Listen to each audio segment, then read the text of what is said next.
The stagecoach door swung open, and 18-year-old Eliza Callahan stepped into a life she never wanted, sold by her father to a stranger, a widowed rancher haunted by his dead wife's ghost. She was meant to be nothing more than a caretaker, a replacement for 3 motherless children. But when Elias McKenna's steel-gray eyes met hers across that dusty yard, something shifted in the Colorado wind. This wasn't just an arrangement anymore. This was destiny wearing the disguise of desperation. If you're watching this story unfold, stay with me until the very end, and comment below with your city so I can see how far this tale of heartbreak and healing has traveled across the world. The parlor smelled of pipe tobacco and broken promises. Eliza Callahan sat rigid in the horsehair chair, her hands folded so tightly in her lap that her knuckles had gone white. Across from her, her father paced before the fireplace, his boots striking the worn floorboards with the rhythm of a judge delivering a sentence. Outside, the October rain hammered against the windows of their Boston townhouse, but inside, the silence between his words was deafening. "The matter is settled," Charles Callahan announced, not looking at his daughter. "You'll leave for Colorado Territory in 2 weeks." "Father, please." Eliza's voice cracked, barely more than a whisper. "Enough." He spun to face her, his expression carved from granite. "You'll marry Elias McKenna. He's a respected rancher, a widower with 3 children who need a mother. He's offered a generous sum and guaranteed your security. It's more than a girl of your station could hope for." Eliza felt the walls closing in. 18 years old, and her life was being bartered like livestock at market. "But I don't know him. I don't know anything about him except what you've told me. What more do you need to know?" Her father's voice rose, frustration bleeding through his measured composure. "Your mother's medical bills have buried us in debt. The creditors are circling. This arrangement saves us all, Eliza. It saves you." The unspoken words hung in the air between them. Your mother's illness. Your fault we're here. It wasn't fair. None of it was fair. But Eliza had learned long ago that fairness was a luxury reserved for those with power, and she had none. She was a commodity, a solution to a problem, a warm body to fill a cold house thousands of miles away. "When?" she asked, her voice hollow. "The 15th. Your train leaves at dawn." 13 days. She had 13 days before her life as she knew it ended. That night, Eliza stood at her bedroom window and watched the rain turn to sleet. Somewhere out west, beyond the frontier settlements and past the edge of civilization, a man she'd never met was preparing to take her as his wife. Elias McKenna. Even his name felt foreign on her tongue, hard consonants and frontier roughness, nothing like the soft, cultured names of Boston society. She tried to imagine him. Widowed, her father had said. 3 children. A ranch in the Colorado Territory. In the letters that had been exchanged, negotiations really, conducted through her father without her knowledge until everything was decided, McKenna had included only the barest facts. Age 32. Wife deceased 18 months prior. Ranch of 800 acres. Children aged 8, 5, and 2. No photograph. No words of courtship. No pretense that this was anything other than what it was. A transaction. The next 2 weeks passed in a blur of preparations that felt more like funeral arrangements than wedding plans. Her mother, pale and weak in her sickbed, wept as she helped Eliza pack her trunk. "I'm so sorry," she whispered over and over. "I'm so sorry, my darling girl." "It's not your fault, Mama," Eliza replied, though part of her, the angry, frightened part she tried to suppress, wondered if that was true, if her mother hadn't fallen ill, if the medical bills hadn't mounted. If. Her few friends came to say goodbye, their eyes full of pity. They brought small gifts, a handkerchief, a pressed flower, a book of poems, tokens meant to comfort, but that only deepened her sense of being sent into exile. Margaret Thornton, her closest friend since childhood, gripped her hands and said with tears streaming down her face, "Write to me. Promise you'll write." "I promise," Eliza said, though she wondered what she would write about. "Dear Margaret, today I scrubbed floors for a man who regards me as little more than an unpaid servant. Today I mothered children who resent me for not being their real mother. Today I lay awake in a stranger's house, wondering how my life came to this." The morning of her departure arrived with cruel swiftness. The sky was still dark when her father shook her awake. She dressed in her traveling clothes, a sensible wool dress in deep blue, a practical choice that her mother had insisted upon, and came downstairs to find her trunk already loaded onto the waiting carriage. Her mother couldn't rise from bed to see her off. Eliza spent their final moments together in that dim bedroom, holding her mother's thin hand and trying to memorize every detail of her face. "Be brave, my love," her mother whispered, "and be kind. Kindness will see you through when nothing else will." "I'll try, Mama." "And Eliza?" Her mother's grip tightened. "Don't let bitterness take root in your heart. I know this isn't the life you dreamed of, but sometimes the paths we don't choose become the ones that lead us where we need to be." Eliza nodded, not trusting her voice. The train station was chaos, steam and noise, and crowds of people all going somewhere with purpose, while she felt like she was being carried away by a current she couldn't fight. Her father purchased her ticket: Boston to Chicago, Chicago to Denver, Denver to a tiny settlement called Pine Ridge, where McKenna would meet her, and pressed a small leather purse into her hands. "For emergencies," he said. "There's $50 inside. Don't spend it foolishly." "Thank you, Father." He looked at her then, really looked at her, and for a moment she thought she saw regret flicker across his face. But then the train whistle blew, and the moment passed. "You're doing the right thing, Eliza, for all of us." She wanted to scream that she wasn't doing anything. This was being done to her. But she only nodded and boarded the train. As it pulled away from the station, she pressed her face to the window and watched Boston disappear into the morning mist. Everything she'd ever known, everyone she'd ever loved, falling away with each turn of the wheels. She was unmoored, adrift, being carried toward an uncertain shore. The journey west was its own kind of torture. 3 days on trains that rattled her bones and stole her sleep. 3 days of watching the landscape transform from the familiar green hills of home to the endless flat prairie, then to the dramatic rise of mountains that looked like the very edge of the world. She shared train cars with other travelers, families heading west to claim homestead land, businessmen in dusty suits, a group of mail-order brides who chattered excitedly about the men waiting for them. Eliza couldn't bring herself to join their conversations. Their hope felt alien to her, incomprehensible.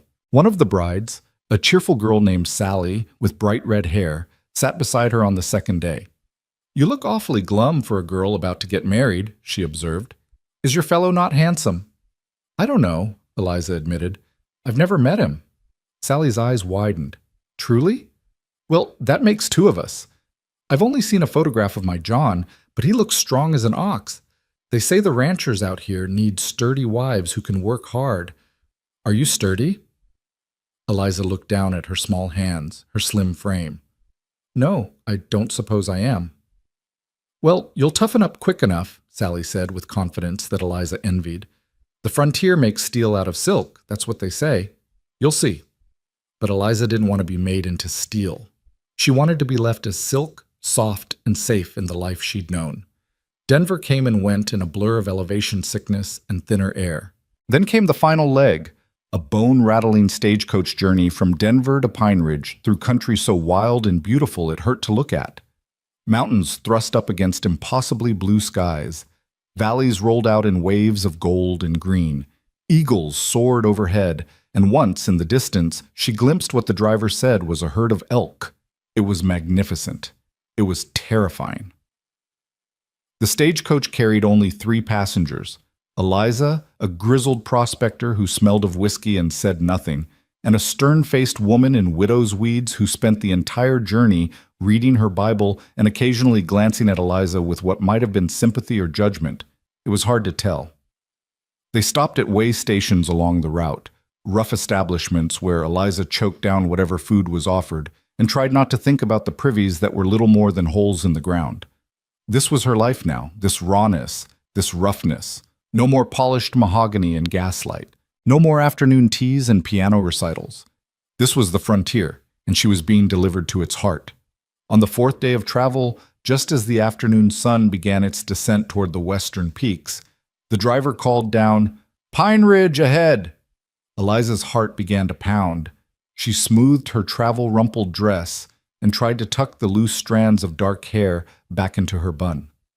Her hands were shaking, Pine Ridge was hardly more than a collection of rough-hewn buildings clustered along a dirt main street.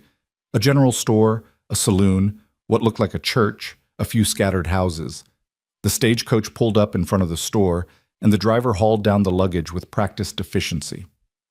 "Someone meeting you, miss?" he asked. "Yes, I think so. Elias McKenna?" "McKenna, sure, I know him. Good man. Keeps to himself mostly since his wife passed, but solid as they come." The driver squinted down the street. "That'll be him now." Eliza's breath caught.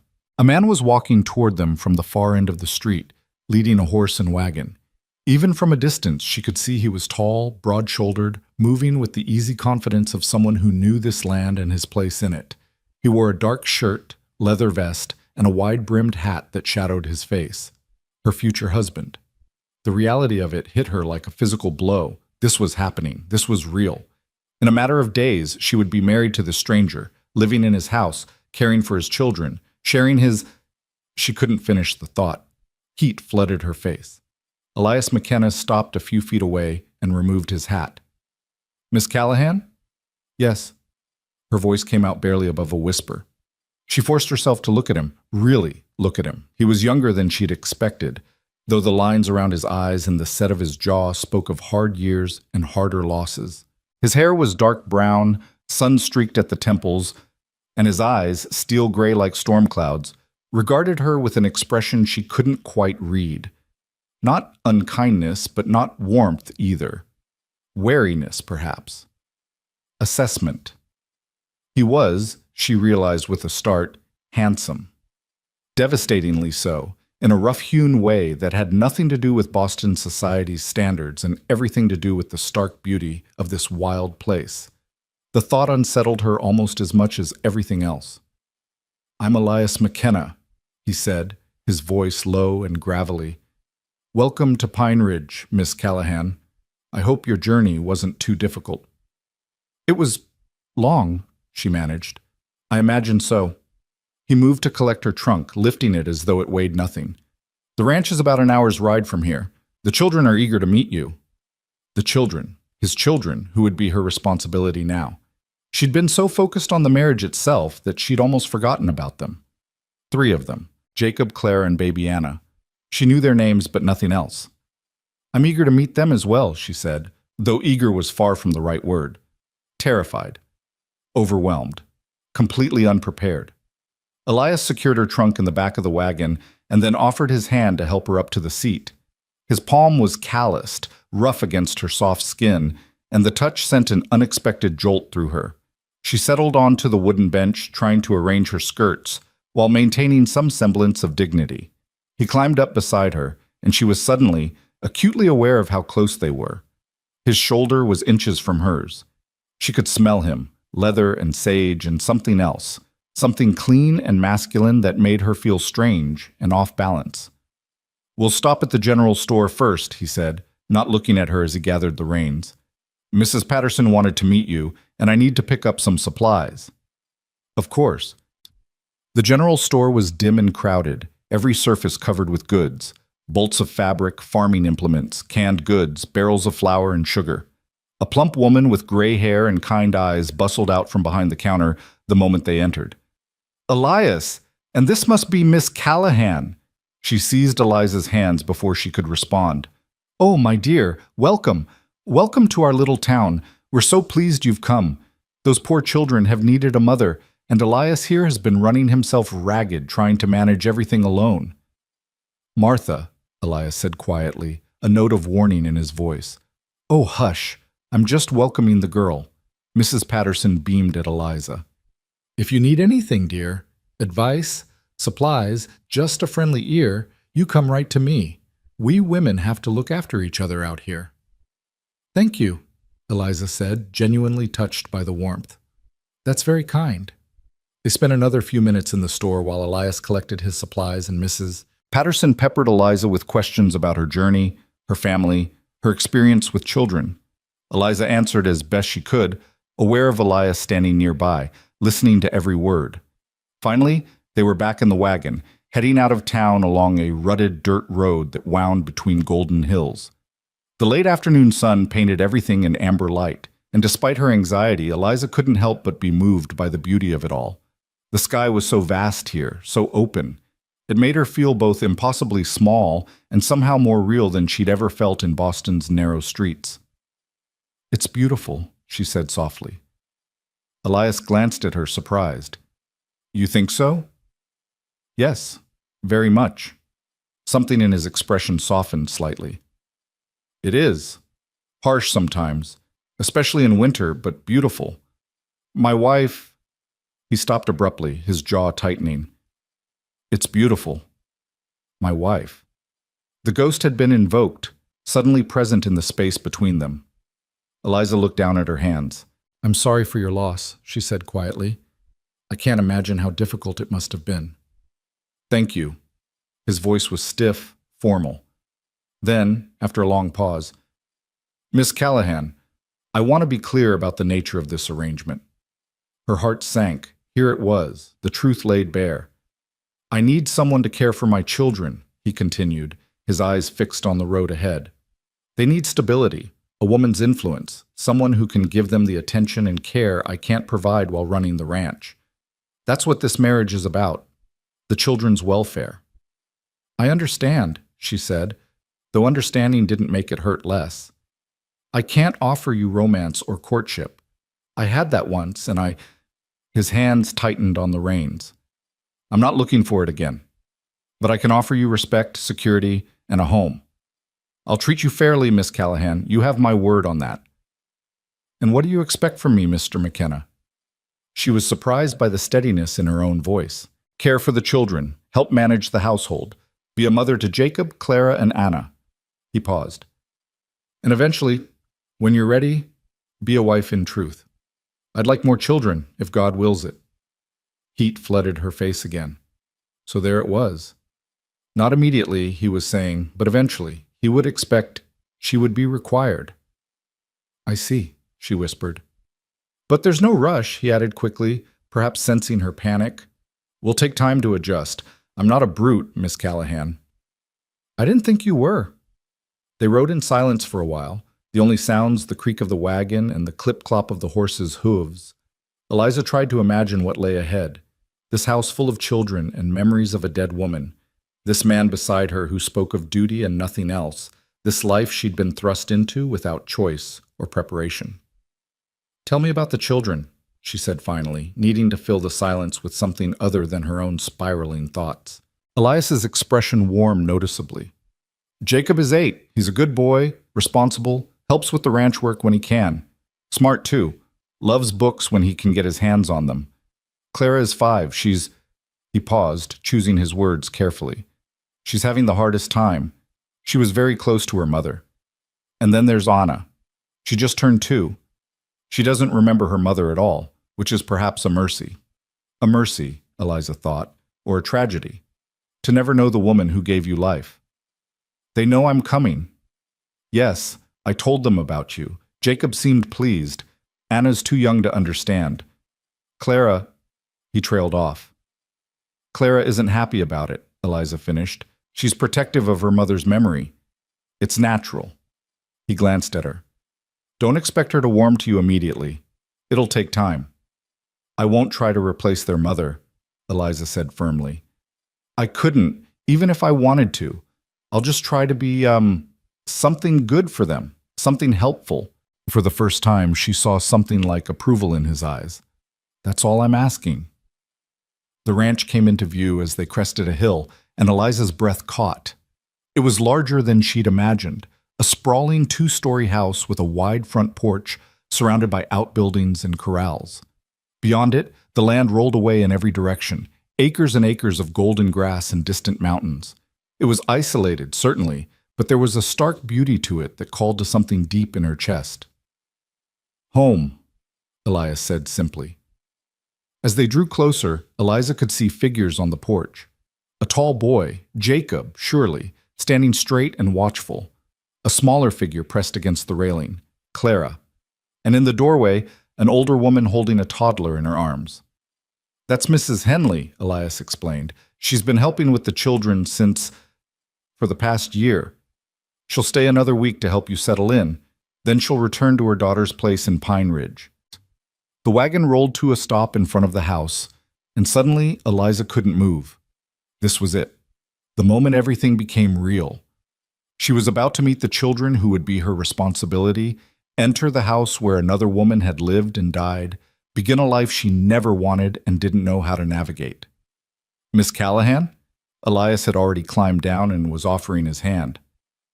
Are you all right? No, she wasn't all right. She was terrified and overwhelmed and so far from everything familiar that she might as well have traveled to the moon.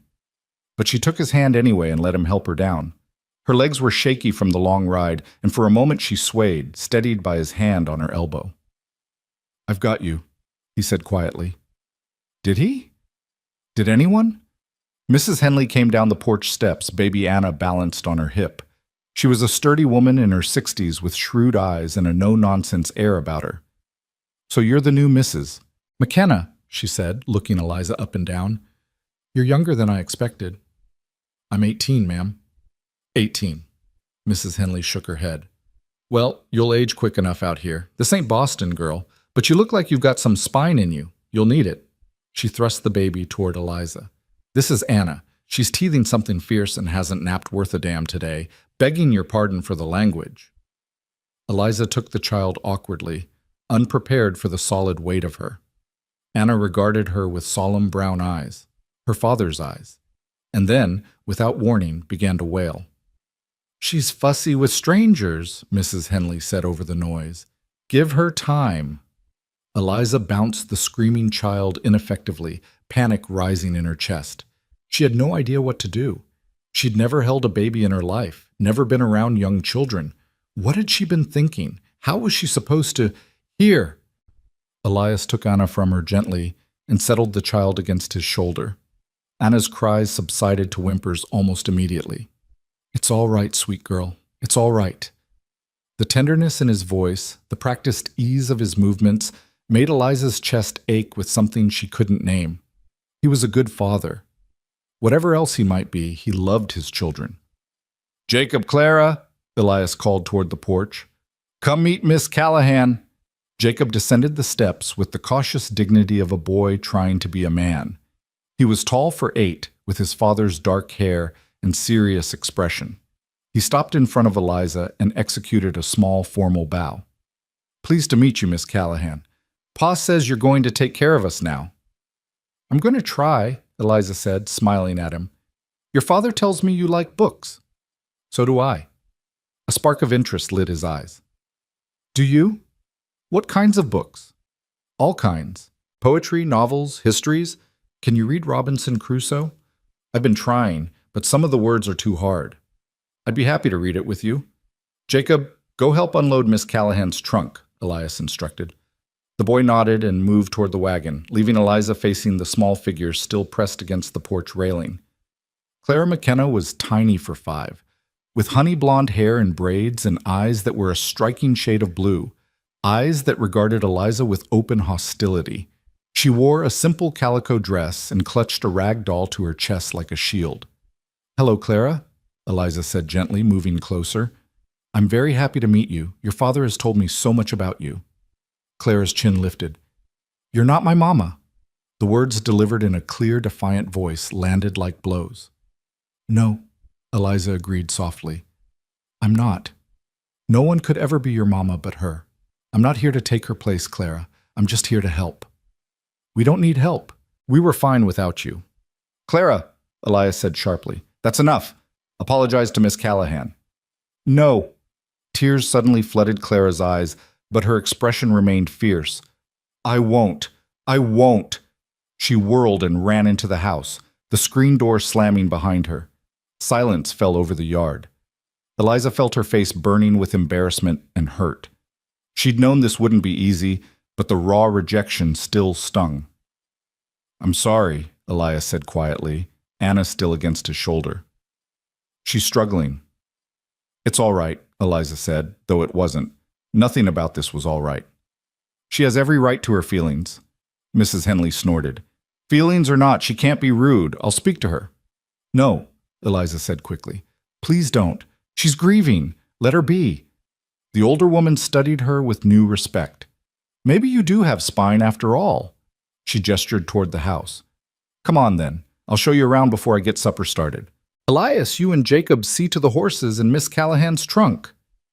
Eliza followed Mrs. Henley into the house, her heart pounding. This was her home now. These rooms where another woman had lived, laughed, died. These walls that held memories she could never share.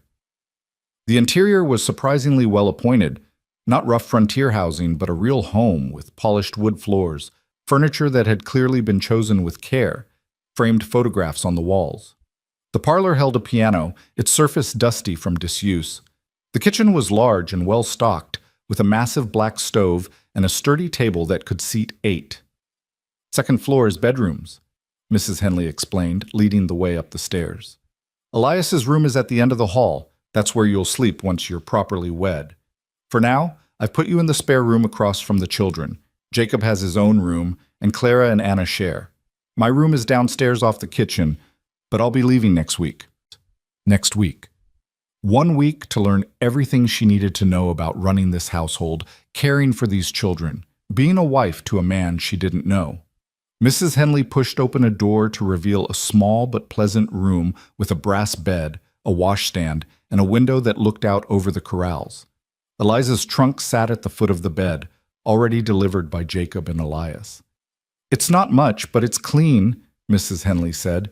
You'll want to freshen up before supper. Water in the pitcher is cold, but there's a hot kettle downstairs if you need it.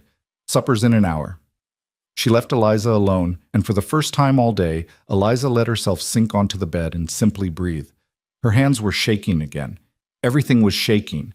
Her body, her composure, the foundations of who she thought she was. She was here.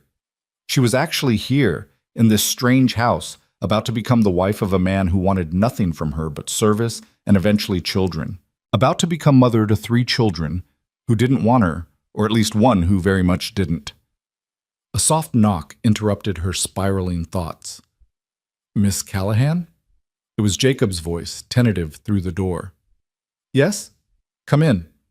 The boy entered, holding a book carefully in both hands. I thought maybe, if you weren't too tired, we could read some of Robinson Crusoe, just a little bit. Looking at his hopeful face, Eliza felt something in her chest ease slightly.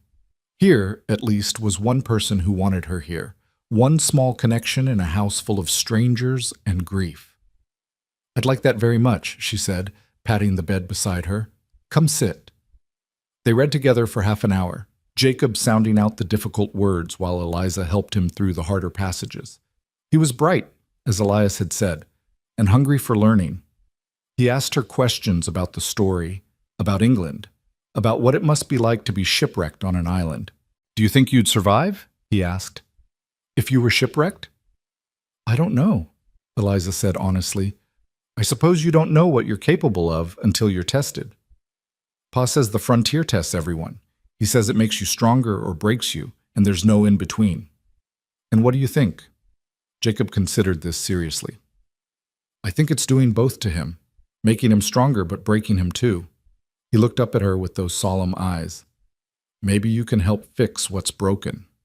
Before Eliza could respond, Mrs. Henley's voice boomed up the stairs. Supper! The dining room table was an exercise in awkwardness. Elias sat at the head, Eliza to his right, Jacob to his left. Mrs. Henley took the foot of the table with Anna in a high chair beside her. The only empty place was next to Eliza, Clara's spot, and the little girl's absence was a presence all its own. Where's your sister? Elias asked Jacob. She said she wasn't hungry. She needs to eat. I'll take her up a plate later, Mrs. Henley said. Let her sulk for now. She'll come around. The meal, roast chicken, potatoes, green beans from the summer garden, was delicious, but Eliza could barely taste it.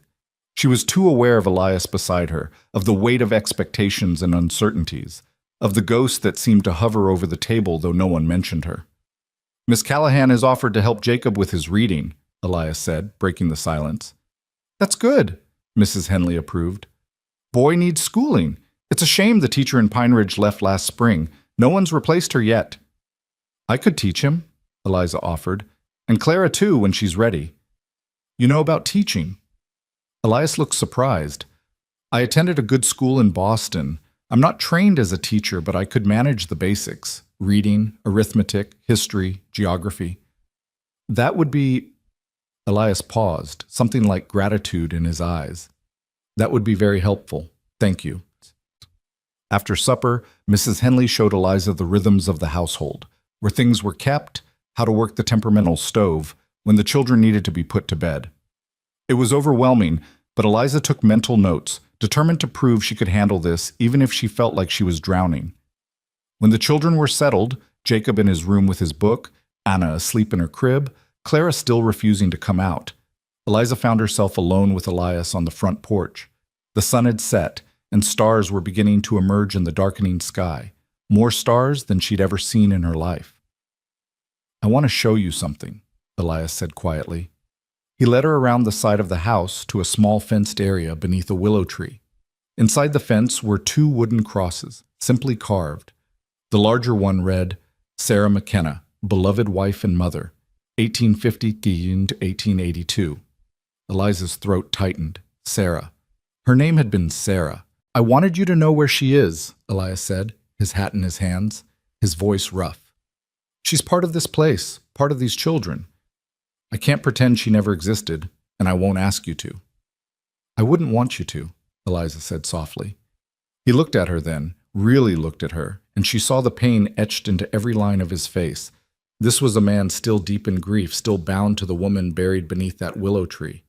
How could she ever compete with a ghost? How could she ever be enough? "I know this isn't fair to you," he said. "You're young. You should be courted properly, should have choices. But I'm grateful you're here. The children need you. The children need you.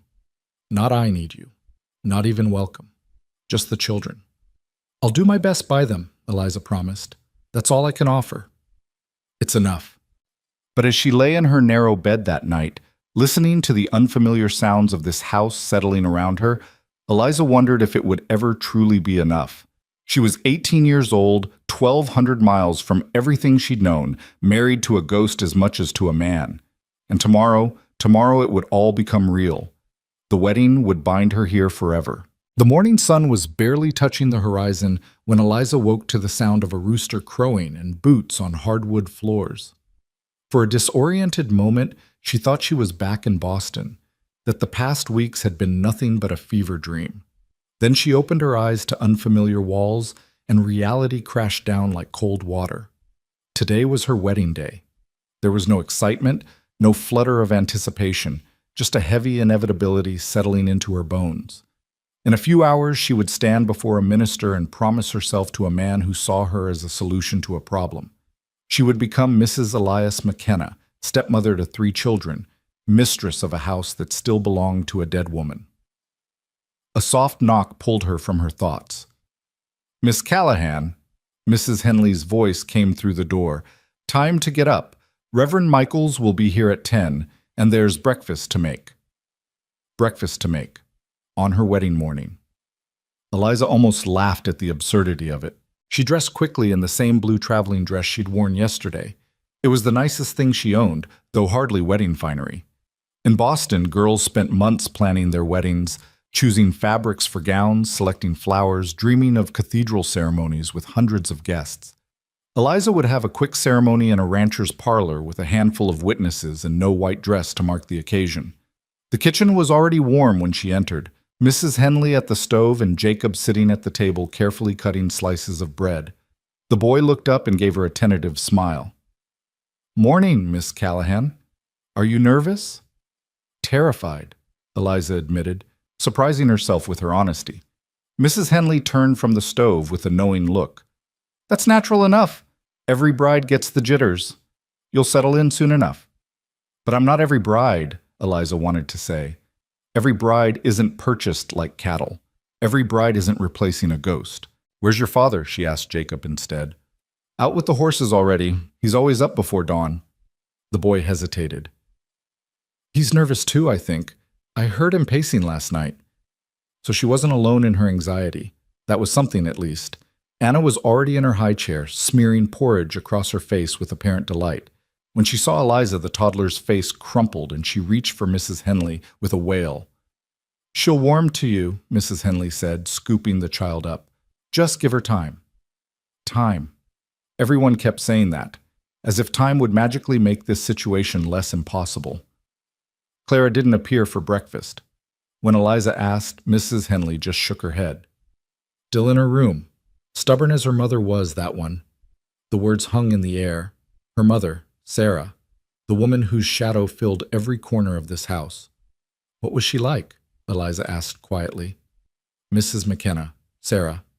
Mrs. Henley considered this question while she cleaned Anna's face. Beautiful. Not just pretty, but truly beautiful, inside and out. She had a way of making everyone feel special, could walk into a room and light it up just by smiling. She paused. She and Elias were love matches, rare out here. They met at a church social in Denver, and he courted her proper, moved heaven and earth to build this house for her before the wedding. She wasn't cut out for frontier life, came from a good family, had education and refinement, but she never complained, just loved her family and made the best of it. Each word was a knife.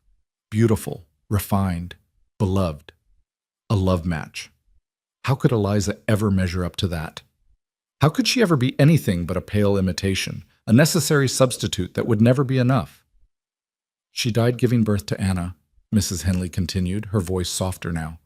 Bled out before we could even get the doctor from Pine Ridge. Elias held her while she went. I've never seen a man so broken.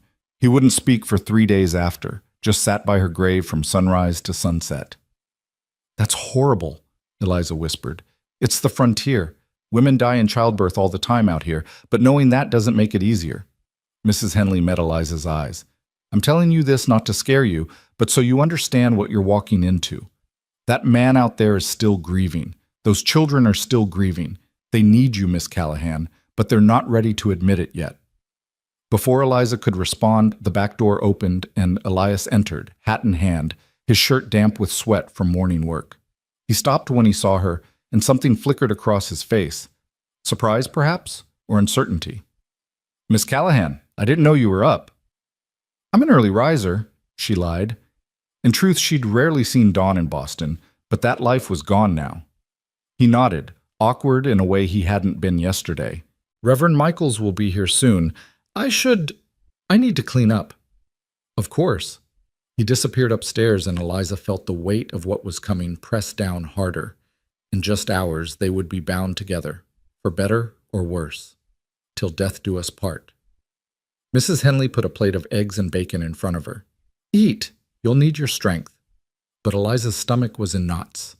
She managed a few bites, more to be polite than from any real appetite, while Jacob chattered about a bird's nest he'd found in the barn, and Anna banged her spoon against the high chair. Normal morning sounds in a house preparing for a wedding that felt anything but normal. At 9:30, a buggy rolled up the drive. Through the window, Eliza could see Reverend Michaels, a portly man with white hair and a kind face, being helped down by his wife, a thin woman in her 50s. Behind them came another buggy carrying Mrs. Patterson from the general store and a man Eliza didn't recognize. That's Doc Brennan, Mrs. Henley explained. He serves as witness for most of the weddings and legal matters around here. Good man. Witnesses. Because they needed people to confirm that this transaction had taken place, that Eliza Callahan had legally become Eliza McKenna. Elias came downstairs in clean clothes, dark trousers, a white shirt, a vest that looked like it had been pressed with care. His hair was still damp and neatly combed. He looked, Eliza realized with a pang, like a man going to his own execution. Miss Callahan, he said formally, are you ready? No, she would never be ready. But she nodded anyway. The ceremony was held in the parlor with everyone arranged in a small semicircle before the fireplace.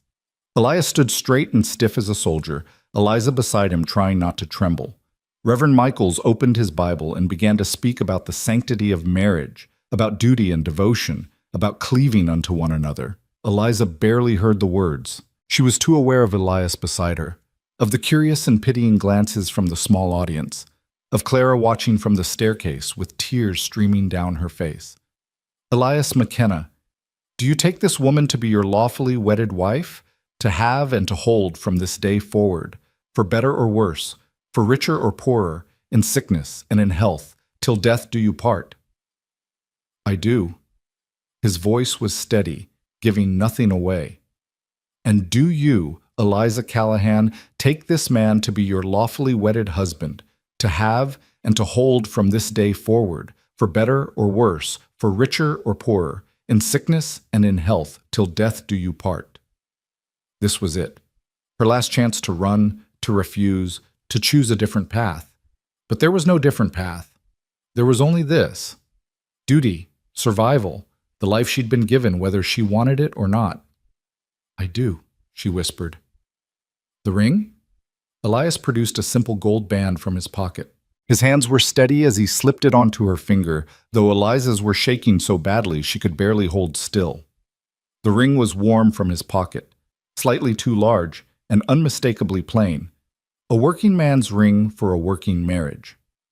By the power vested in me by the territory of Colorado, I now pronounce you man and wife. Reverend Michaels smiled benevolently. You may kiss your bride. Eliza's heart stopped. Of course there would be a kiss. There was always a kiss. But she hadn't thought about it, hadn't prepared herself for the reality of Elias McKenna's lips on hers. He turned to her, and she saw her own uncertainty reflected in his eyes. Then he leaned down. He was so much taller than her, and pressed his lips to hers in the briefest, most chaste of kisses. It was over almost before it began, but Eliza felt it like a brand. Her first kiss, given and taken in front of strangers as a formality, not an expression of love. Congratulations. Mrs. Patterson rushed forward to embrace them both. Oh, what a lovely ceremony. You make a handsome couple, you truly do. Doc Brennan shook Elias's hand. Best wishes, McKenna. You've got yourself a pretty young wife. Treat her well. I will, Elias said, and Eliza heard the promise in his voice. He would treat her well.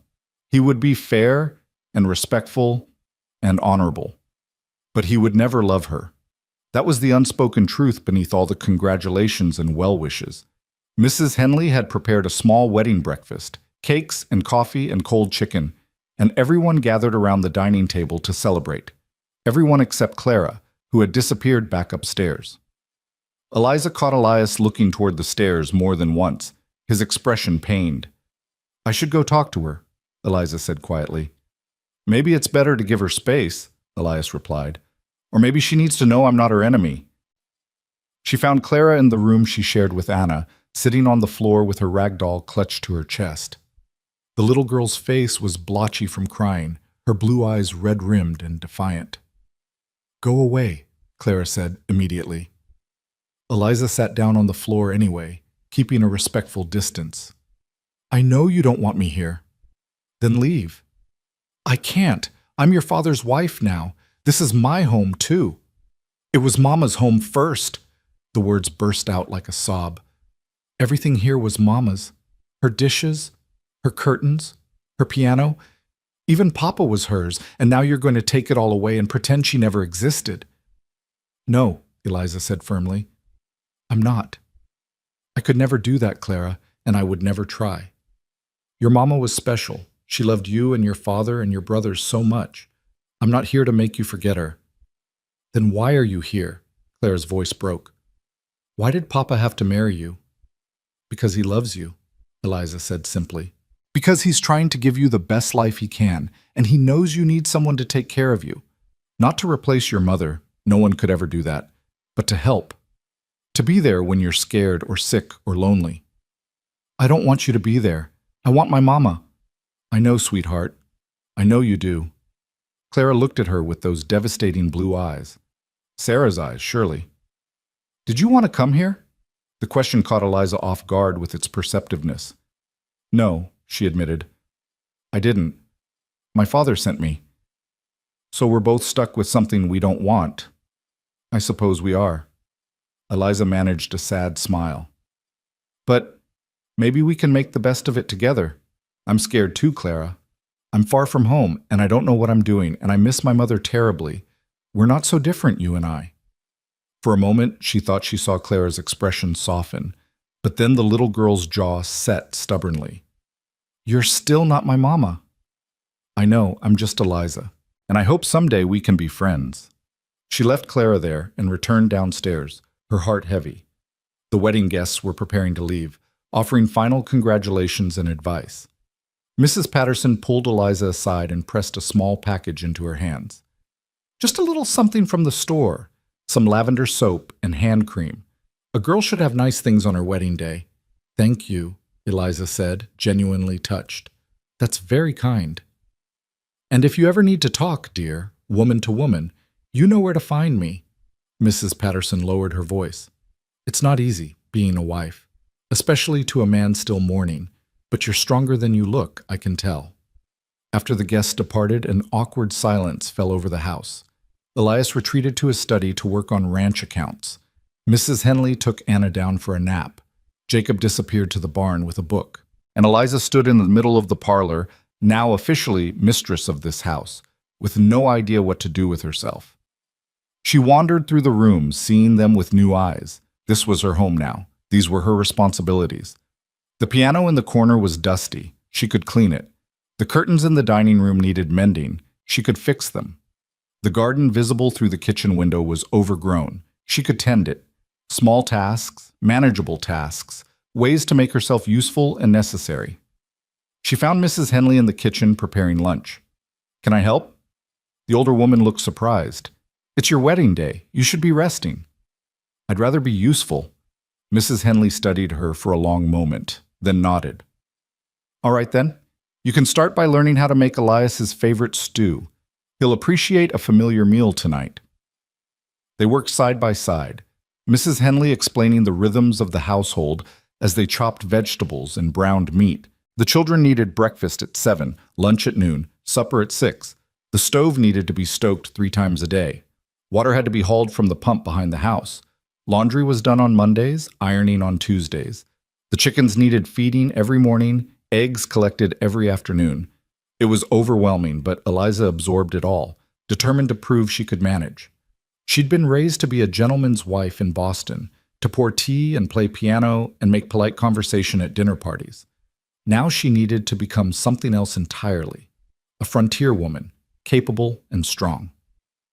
That night at supper, Eliza served the stew she'd helped prepare. Elias took his first bite and paused, his expression unreadable. It's good, he said finally. Thank you. Such simple words, but they felt like victory. After the meal, after the children were in bed, Eliza found herself alone with Elias in the parlor. He sat in an armchair by the fire, and she perched on the settee, both of them acutely aware that they were now husband and wife, that this was their wedding night, that expectations loomed unspoken in the space between them. I want you to know, Elias said, breaking the painful silence, that I meant what I said yesterday. There's no rush. We can take time to adjust before we're husband and wife in all ways. Relief and something else. Disappointment, hurt, ward in Eliza's chest. Thank you. That's considerate. I've moved some of your things into my room, he continued, not meeting her eyes, for appearances in front of the children and Mrs. Henley. But you can sleep there alone tonight. I'll stay in the spare room. Where will you sleep after Mrs. Henley leaves? We'll figure it out. He stood abruptly. I should check on the horses before bed. Good night, Mrs. McKenna. Mrs. McKenna. She was Mrs. McKenna now. She climbed the stairs to the room that was now supposed to be hers, theirs. It was larger than the spare room, with a 4-poster bed covered in a beautiful quilt, a wardrobe, a dressing table with a mirror. And everywhere, traces of Sarah. A hairbrush on the dressing table, bottles of perfume, a shawl draped over a chair. Eliza felt like an intruder. This was Sarah's room, Sarah's space. How could she possibly sleep here, surrounded by another woman's belongings? She changed into her nightgown and climbed into the big bed, feeling small and lost in its expanse. Outside, she could hear the wind picking up, whistling around the corners of the house. In the distance, a coyote howled. This was her wedding night, and she'd never felt more alone. The next morning, Mrs. Henley began teaching Eliza the more complex aspects of running the household: how to manage the temperamental stove, how to churn butter, how to preserve vegetables for winter. Eliza's hands, soft from her Boston life, quickly blistered and ached, but she pushed through the pain, determined to master these skills. Clara continued to avoid her, but Jacob became a constant companion. He followed her from room to room, asking questions, offering to help, clearly starved for attention and conversation. In him, Eliza found her first real ally. "What was Boston like?" he asked one afternoon as they hung laundry together. "Crowded," Eliza said, pinning one of his shirts to the line. "So many people and buildings that you can barely see the sky. Nothing like here." "Do you miss it?" "Sometimes. I miss my mother and my friend Margaret. But—" She paused, surprised by her own words. "I'm starting to see the beauty here, too. The sky is so big, and the mountains are magnificent. Pa says the mountains are God's cathedral. He used to take Mama up into the hills to see the wildflowers every spring." Jacob's face fell. He hasn't gone since she died. Another piece of the puzzle. Another glimpse into the life that had been and the grief that remained. That evening, Eliza noticed Elias standing at the parlor window, staring out at Sarah's grave beneath the willow tree. She'd seen him do this several times now, just standing there, lost in memory, his expression haunted. She wanted to go to him, to offer comfort, but she didn't know how. They were married but strangers, bound by law but separated by grief and circumstance. Later, as she helped Clara and Anna prepare for bed, Clara still resistant but slightly less hostile, she heard raised voices from downstairs. Moving to the top of the stairs, she could make out Elias and Mrs. Henley in the kitchen. "You're going to have to let her in eventually," Mrs. Henley was saying. "That girl is trying her best, and you're treating her like hired help." "I treat her with respect," Elias replied, his voice tight. "Respect isn't enough. She's your wife, Elias. She deserves more than cold courtesy." "What do you want from me, Martha? I married her. I'm providing for her. What more should I do?" "You could try seeing her as a person, not just a solution to a problem.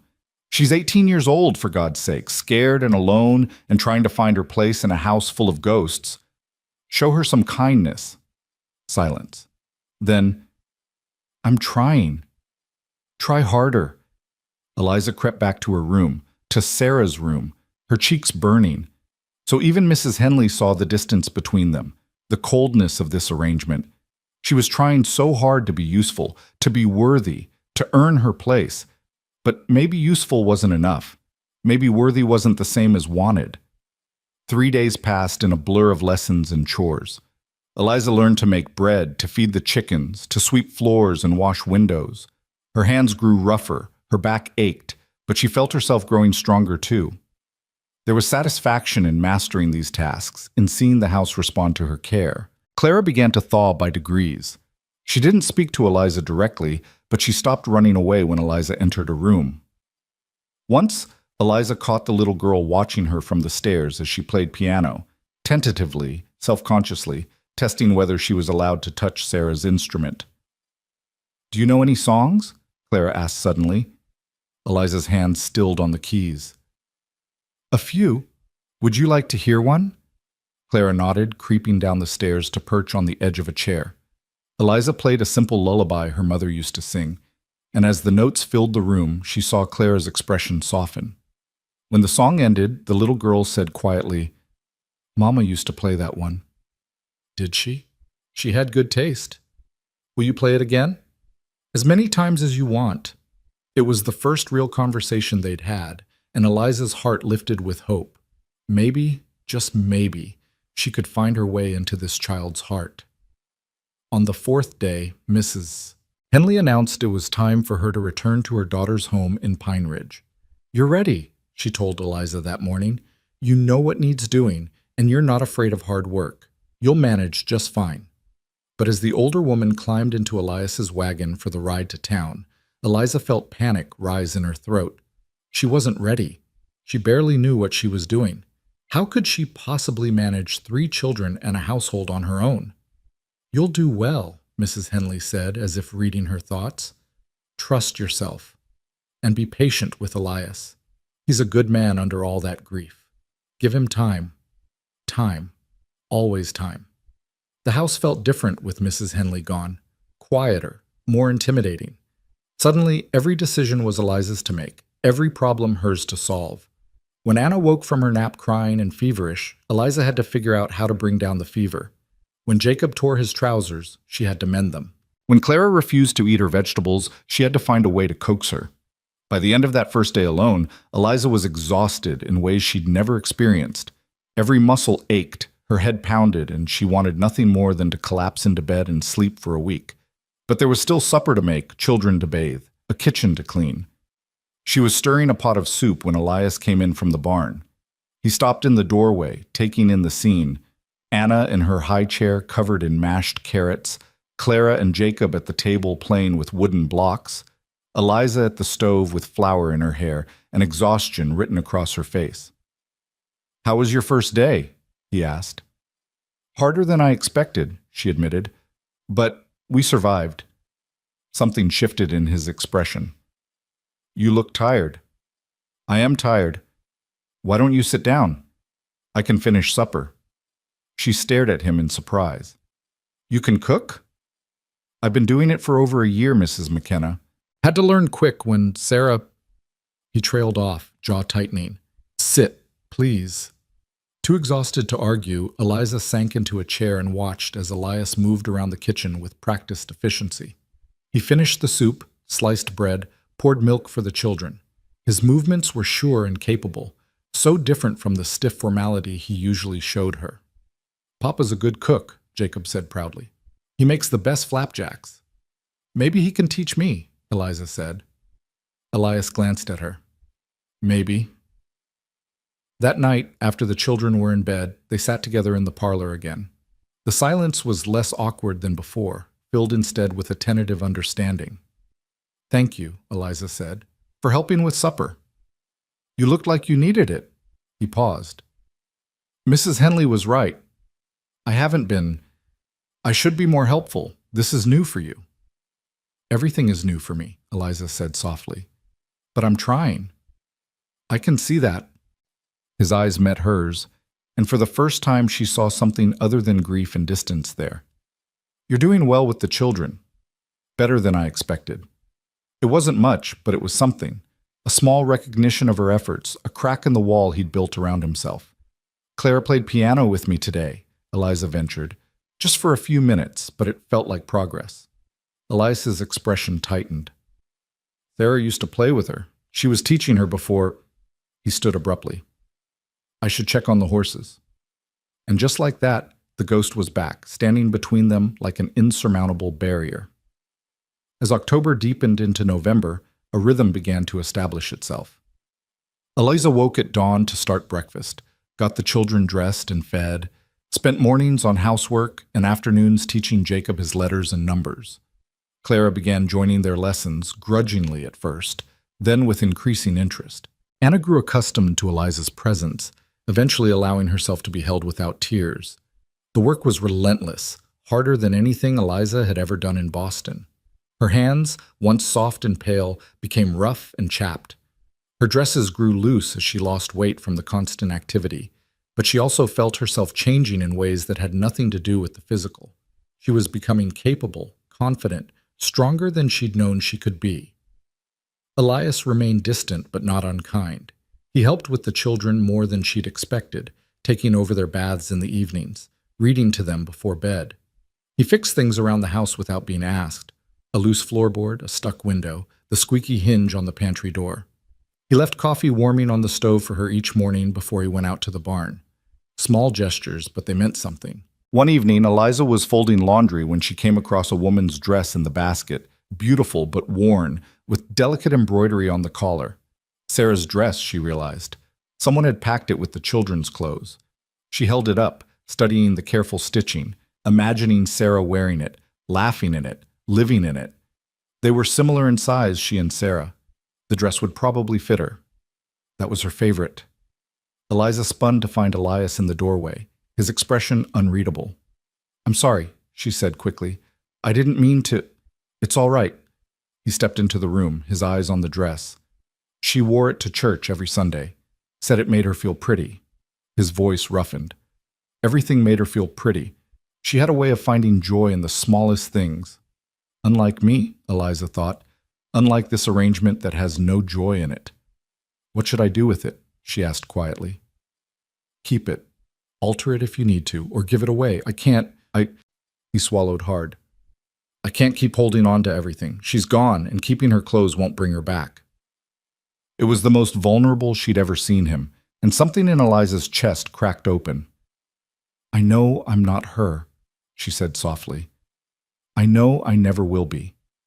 But I'm here, Elias, and I'm trying to build something good for your children, for this family. I can't compete with her memory, but maybe I don't have to. Maybe there's room for both of us in this house. He looked at her then, really looked at her, and she saw surprise in his eyes. You're nothing like her, he said finally. The words stung, even though she'd just said them herself. But then he continued. She was sunshine and laughter, never met a stranger. You're quieter, more careful.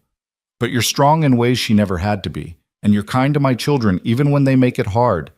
That's worth something, Mrs. McKenna. That's worth a lot. It wasn't love, it wasn't even affection, but it was recognition, and for now, that was enough. The first snow came in mid-November, transforming the ranch into a winter wonderland overnight. Eliza woke to white covering everything, the world gone quiet and clean. The children were beside themselves with excitement, begging to go outside and play. After chores and lessons, Eliza said firmly, already learning the delicate balance between discipline and joy. But watching them later, bundled in coats and mittens, shrieking with laughter as they threw snowballs and built a lopsided snowman, Eliza felt something warm unfurl in her chest. This was what she'd come here for, wasn't it? To give these children stability, care, happiness. To make a home. Clara ran up to her, cheeks flushed with cold, and grabbed her hand. Come help us, Eliza, please. Eliza, not Miss Callahan, not a reluctant acknowledgement, just her name, said with something close to affection. All right, Eliza laughed, letting herself be pulled into the snow. They played until their fingers were numb and their noses red, until Jacob's lips were turning blue and Anna was crying from cold. As they trooped back inside, tracking snow and chaos into the mudroom, Eliza caught sight of Elias watching from the barn door. The expression on his face was complicated, grief and longing and something else she couldn't quite name. That evening, as she was helping Clara into her nightgown, the little girl said suddenly, I had fun today. So did I. Mama used to play in the snow with us too. Before Anna was born, Clara's eyes filled with tears. I don't want to forget her. Eliza knelt down so they were eye to eye. You won't forget her, sweetheart. I promise. Your mama will always be part of you, in your memories and your heart. And it's okay to be happy, even though she's gone. She would want you to be happy. Do you really think so? I'm certain of it. Mothers always wanted their children to be happy. Clara threw her arms around Eliza's neck in a sudden, fierce hug. I'm glad you're here, she whispered, even though I didn't want you at first. Eliza held her close, tears stinging her own eyes. I'm glad I'm here too. It was the truth she realized with surprise. Despite everything, the fear, the exhaustion, the loneliness, there was something here worth holding on to. These children who were slowly becoming hers. This house that was gradually feeling like home. This life that was harder than anything she'd imagined, but also more real. Later that night, long after the children were asleep, Eliza sat at the kitchen table with a cup of tea, too tired to move but not quite ready for bed. The day's events played through her mind. Clara's hug, Jacob's laughter, Anna's sleepy weight in her arms, Elias's unreadable expression as he watched them play. She heard footsteps and looked up to find Elias in the doorway. You're up late, he observed. Just thinking. He poured himself coffee and, to her surprise, sat down across from her. They'd shared meals, shared space, but this felt different, more intimate, more deliberate. I saw you playing with the children today, he said. Clara hugged you. She did. He struggled for words. That's good. That's what she needs. She's a wonderful little girl. They all are. You've done well with them, especially given, she trailed off. Given that I had no idea what I was doing? His mouth quirked in something that might have been a smile. I'm still figuring it out. We both are. They sat in companionable silence for a moment, and Eliza felt the wall between them lower just slightly. Not disappearing, That would take much longer, but becoming less insurmountable. My mother used to tell me, Eliza said quietly, that sometimes the life you don't choose becomes the one you were meant for. I didn't understand what she meant at the time. I was so angry about being sent here, so resentful, but now.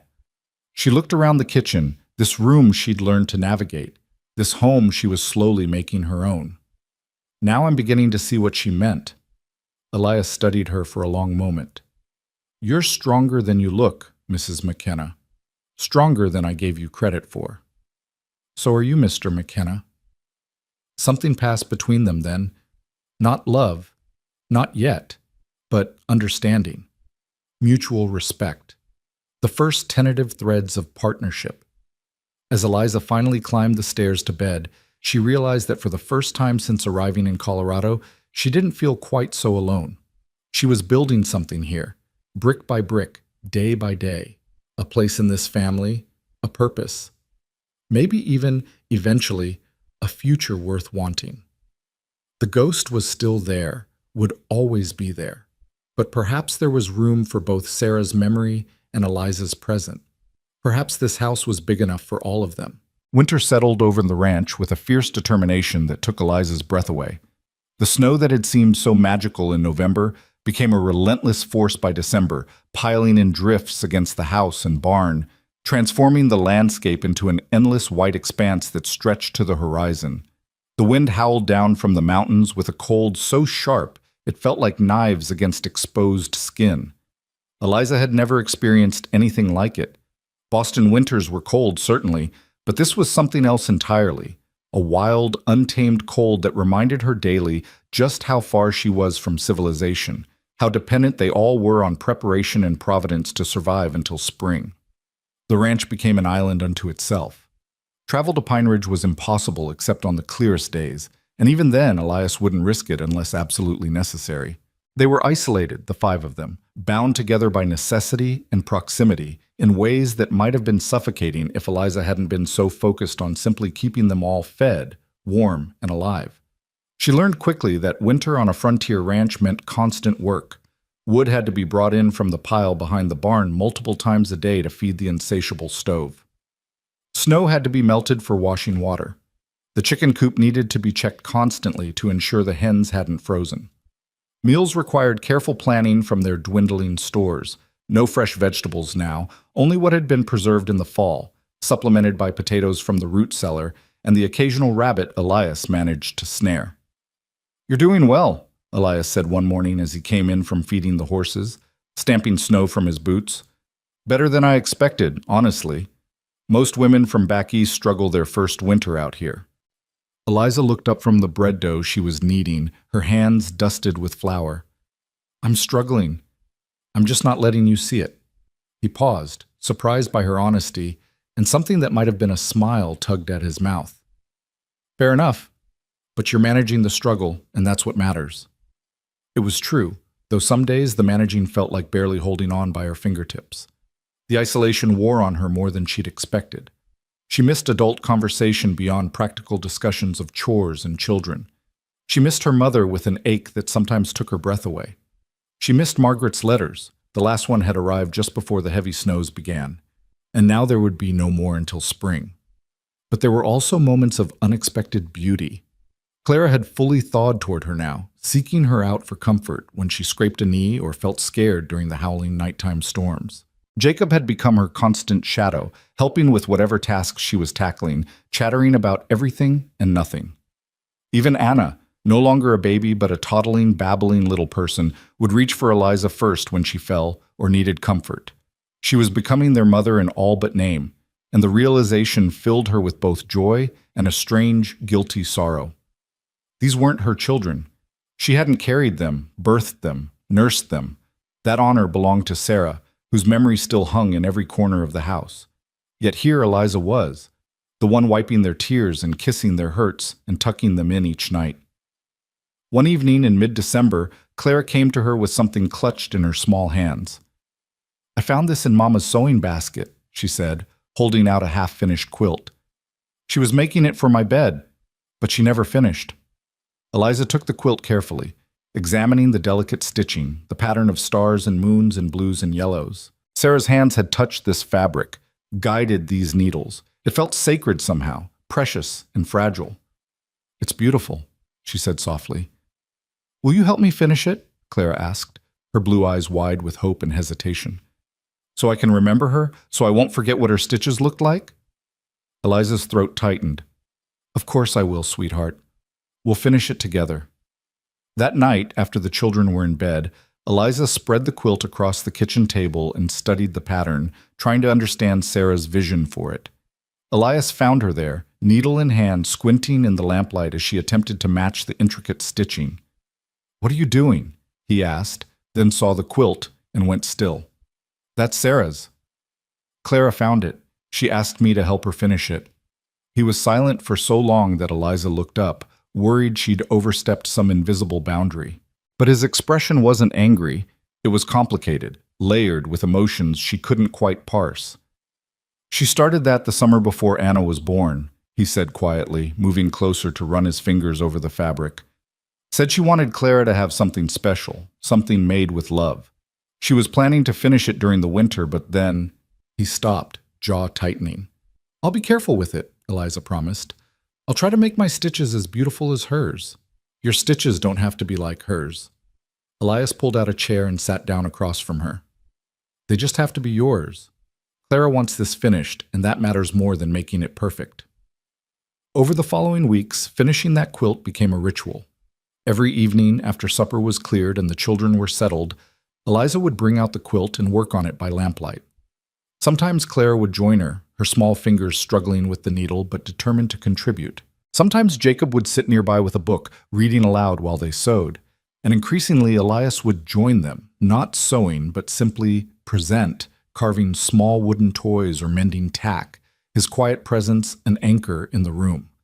Those evenings felt like something precious forming, not the family they had been, but the family they were becoming. Different from what came before, but real nonetheless. "Tell us about Boston," Jacob said one night, looking up from his book. "What did you do there?" Eliza paused in her stitching, thinking back to a life that already felt like it had belonged to someone else. "I went to school, learned things like literature and music and French, attended church socials and afternoon teas with my mother's friends." "That sounds boring," Clara declared. Eliza laughed. "Sometimes it was, but sometimes it was nice too. Safe and predictable, which I didn't appreciate at the time." "Do you wish you were still there?" Jacob asked, his expression serious. She considered the question carefully. A month ago, she would have said yes without hesitation. But now? "Sometimes I miss parts of it," she said honestly. "I miss my mother and my friend Margaret, but I don't think I miss the life itself anymore. That Eliza, the one who lived in Boston, she was someone who'd never been tested, never had to be strong. This life has made me into someone different, someone I think I like better." Elias looked up at that, meeting her eyes across the table. Something passed between them. Understanding, maybe, or recognition. She saw him truly seeing her for the first time, not as a solution or a substitute, but as Eliza. Just Eliza, with her own strength and struggles and worth. "You've made this house feel like a home again," he said quietly. "I didn't think that was possible." The words settled into Eliza's chest, warm and weighty. It wasn't a declaration of love, but it was something, acknowledgement, appreciation, the foundation of something that might one day grow into more. Christmas approached, and with it came a flurry of preparation that kept Eliza busy from dawn until well past dark. She and Clara finished the quilt on Christmas Eve, the final stitches completed by firelight while snow fell heavy outside the windows. When they spread it across Clara's bed, the little girl burst into tears. "It's perfect," she sobbed, throwing her arms around Eliza's waist. "Thank you. Thank you for helping me remember her." "You'll always remember her, sweetheart," Eliza whispered into Clara's hair. "She's part of you. Nothing can ever change that." Christmas morning dawned clear and brilliant, the sun striking the snow-covered landscape like diamonds scattered across white velvet. The children woke early, tumbling downstairs in their nightclothes to find the modest gifts Eliza and Elias had managed to assemble, carved wooden animals from Elias for each child, a new book for Jacob, a doll with a dress Eliza had sewn for Clara, soft-knitted booties for Anna. But the real gift came after breakfast, when Elias bundled everyone into coats and mittens and led them outside to the barn. There, in one of the stalls, stood a gentle old mare with a red ribbon tied around her neck. "Her name's Buttercup," Elias announced, grinning at his children's shocked faces. "She's for all of you to learn to ride on." The children's shrieks of joy echoed through the barn, and even Eliza found herself laughing at their excitement. She caught Elias watching her, his expression soft in a way she'd never seen before. "Thank you," she said quietly, moving to stand beside him as the children swarmed the patient mare, "for making today special for them. They deserve it. They've been through so much." He paused. "So have you. I got you something too." He pulled a small package from his coat pocket and handed it to her. Inside, wrapped in tissue paper, was a beautiful silver pendant on a delicate chain, a simple design of intertwined leaves that caught the light. "It was my mother's," Elias said, his voice rough. "She gave it to me before she died, told me to give it to someone special. Sarah never liked silver jewelry. She preferred gold, so it's been sitting in a drawer all this time. But I thought you might like it." Eliza's hands trembled as she held the necklace. It was the most personal gift he could have given her, a piece of his history that had nothing to do with Sarah, that was meant only for her. "It's beautiful," she whispered. "Thank you, Elias. I'll treasure it." He fastened it around her neck, his fingers brushing her skin and sending unexpected shivers down her spine. They stood there for a moment, close enough that she could feel the warmth of him, smell the scent of leather and wood smoke that clung to his clothes. "Merry Christmas, Mrs. McKenna," he said softly. "Merry Christmas, Mr. McKenna." That afternoon, they all went sledding on the hill behind the barn, using an old toboggan Elias pulled from storage. The children shrieked with delight as they flew down the slope, and Elias convinced Eliza to ride down with them despite her protests. "I've never sledded in my life," she said, laughing nervously. "Then it's about time you started," he replied, settling Anna in her lap and giving them a push. The ride was terrifying and exhilarating, the cold air burning her lungs as they flew down the hill, Anna's laughter ringing in her ears. At the bottom, they tumbled into the snow in a tangle of limbs and laughter, and when Eliza looked up, breathless and covered in snow, she found Elias standing over them with an expression of such tenderness it made her heart stop. "You look happy," he said, offering his hand to pull her up. "I am happy," she realized, surprised by the truth of it.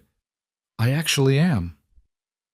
That night, after the children were finally asleep, exhausted from their exciting day, Eliza and Elias sat by the fire in the parlor.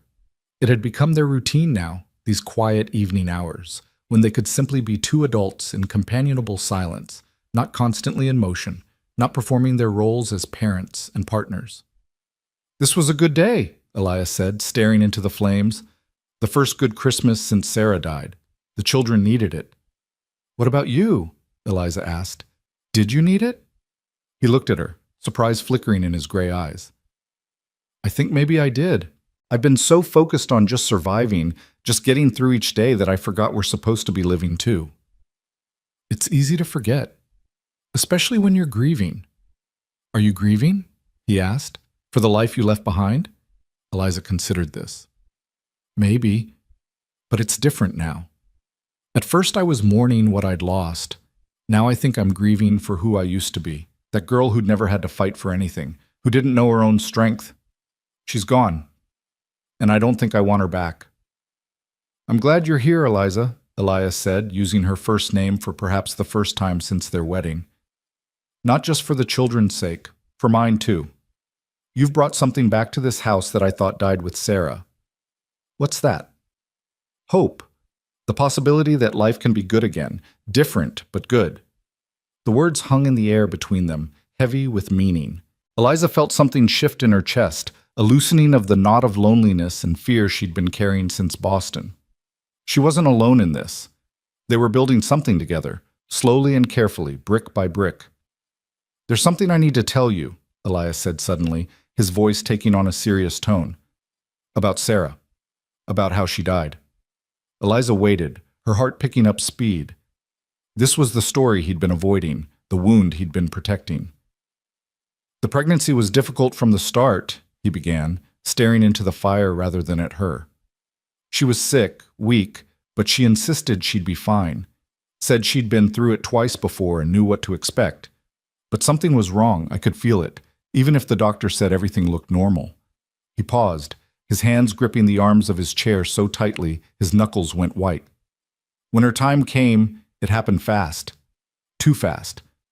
The midwife was here, helping, but there was so much blood, too much blood. Anna was born healthy, perfect, but Sarah just kept bleeding. By the time the doctor arrived from Pine Ridge, it was too late. She died in my arms while her newborn baby cried in the next room. Eliza's eyes filled with tears. "I'm so sorry, Elias." I promised her I'd take care of the children, that I'd make sure they knew how much she loved them. But I've been failing at that. I've been so lost in my own grief that I couldn't see they were drowning in theirs. Then you came, and you've done what I couldn't. You've helped them smile again, helped them remember that life goes on even when it feels impossible. You haven't failed them, Eliza said firmly. You've kept them safe and fed and loved. That's not failing, Elias. That's surviving an impossible situation. He finally looked at her, and she saw tears on his cheeks. She'd never seen him cry, hadn't imagined he would allow himself to be so vulnerable in front of her. "I didn't want to marry again," he said roughly. The thought of replacing Sarah felt like a betrayal, but I also knew I couldn't raise 3 children alone, couldn't give them what they needed. So I wrote those letters, made that arrangement with your father, and told myself it was just practical, just business. And now? Now I'm realizing you're not a replacement for Sarah. You're something else entirely, your own person, with your own strength and kindness. And I'm grateful for that. I don't want you to be Sarah. I want you to be Eliza. The words broke something open inside her, a dam she didn't know she'd built. Tears spilled down her cheeks, and before she could think better of it, she crossed the space between them and knelt beside his chair. "I don't want to be Sarah either," she said. "I just want to be enough as myself." "You are," he whispered, reaching out to cup her face in his rough, calloused hand. "You are enough, Eliza. More than enough." They stayed like that for a long moment, his hand on her face, her hands resting on his knees, something new and fragile forming in the space between them. Not love, not yet, but the possibility of it. The first tentative reaching toward connection that was theirs alone, not borrowed from the past or forced by circumstance. When they finally pulled apart, the air felt charged with unspoken things. Elias stood and offered his hand to help her up, and this time when their fingers touched, neither of them pulled away quickly. They stood there, hands linked, the fire crackling beside them, and the children sleeping peacefully upstairs. "We should get some rest," Elias said finally, though he made no move to release her hand. "Yes," Eliza agreed, though she didn't want this moment to end. But as they climbed the stairs together, stopping at the top to go their separate ways, him to his room, her to the spare room where she still slept, Eliza felt something had fundamentally changed. The distance between them was still there, but it was smaller now, more navigable. They were no longer strangers sharing a house. They were partners beginning to understand each other. January brought storms that buried the ranch in snow so deep that Elias had to dig paths from the house to the barn just to tend the animals. They were completely cut off from Pine Ridge, from any outside contact, and the isolation pressed in on them from all sides. But inside the house, something was blooming. Eliza found herself seeking out Elias's company, lingering in conversations that had once been brief and perfunctory. He began helping with the children's lessons in the evenings, teaching them about the ranch and the land while Eliza covered reading and arithmetic. They developed an easy rhythm, trading tasks and responsibilities without needing to discuss them. One night, during a particularly fierce storm, little Anna woke screaming from a nightmare. Eliza heard it first and rushed to the children's room, but Elias was right behind her. Together they soothed the frightened toddler, Eliza holding her while Elias sang a soft lullaby in a voice Eliza had never heard him use before, tender and sweet and utterly at odds with his rough exterior. "You have a beautiful voice," she said as Anna finally drifted back to sleep. "Sarah used to say that," he replied, then caught himself. "Sorry, I shouldn't keep comparing." "Oh, it's all right," Eliza interrupted. "She was your wife for years. You don't have to pretend she didn't exist. I'd rather you talk about her naturally than feel like you have to hide her memory from me." He studied her in the dim light of the hall. How did you get so wise at 18? Necessity, she said with a small smile, and paying attention to what I wish people would do for me. They put Anna back in her crib and stepped into the hallway, neither quite ready to return to their separate rooms. The storm howled outside, rattling the windows, and in the darkness broken only by a single lamp, they stood closer than they ever had before. Eliza, Elias said softly, I want to ask you something. What is it? Would you... He paused, struggling with the words. Would you consider moving into our room? Not for... we don't have to, but it feels wrong, keeping separate. We're married. We should act like it. Eliza's heart hammered in her chest. What exactly are you asking? I'm asking if you're ready to be my wife in truth, not just in name. He touched her face gently. I know we agreed to wait, but it's been almost 3 months. I find myself thinking about you more and more, wanting to know you better. He trailed off, leaving the rest unspoken. I think about you too, Eliza admitted, her cheeks heating. But I'm scared. I don't know how to be a wife in that way. I don't know what you expect. I expect nothing except honesty. If you're not ready, tell me. We'll wait as long as you need. But if you are ready, his thumb traced her cheekbone. I'd like to try to build a real marriage with you, Eliza. Not just a partnership for the children's sake, but something true between us. She looked into his eyes, those storm-gray eyes that had once been so cold and distant, and saw warmth there now, genuine care, maybe even the beginnings of affection. I'm ready, she whispered, or at least I'm willing to try. He leaned down slowly, giving her time to pull away, and kissed her. Not the chaste brush of lips from their wedding day, but a real kiss, deep and searching and full of promise. Eliza's knees went weak, and she gripped his shirt to steady herself, lost in sensations she'd never experienced before. When they finally pulled apart, both breathless, Elias rested his forehead against hers. We'll take it slow, he promised. I'll be patient. I just want you to know that when you're ready, truly ready, I'm here. That night, Eliza moved her belongings into the room that had been Sarah's, that was now becoming hers. Elias helped her, moving the last of Sarah's personal items to a trunk in the attic at Eliza's gentle insistence. The children can have them when they're older, she said, but I need this space to be ours now, not a shrine to what was. He agreed, and as they worked together in the lamplight, Eliza felt the last piece of resistance fall away. This was her home, her room, her marriage. Not a replacement or a consolation prize, but something real that she and Elias were building together. When the room was finally arranged to her liking, Elias drew her into his arms. Are you sure about this? I'm sure, she said, and meant it. That night, in the darkness and the warmth of that big bed, Eliza became his wife in truth. It was awkward at first, fumbling and uncertain as they learned each other, but there was tenderness too, patience, care. Elias was gentle with her inexperience, guiding her through what she didn't know, showing her without words that this could be something beautiful between them. Afterward, lying in his arms with her head on his chest, listening to the steady thump of his heartbeat, Eliza felt something settle deep in her soul. This was where she belonged, not because she'd been sent here or because duty demanded it, but because she chose it. Because in this man, in these children, in this wild and beautiful place, she'd found something worth fighting for. Thank you, Elias murmured into her hair.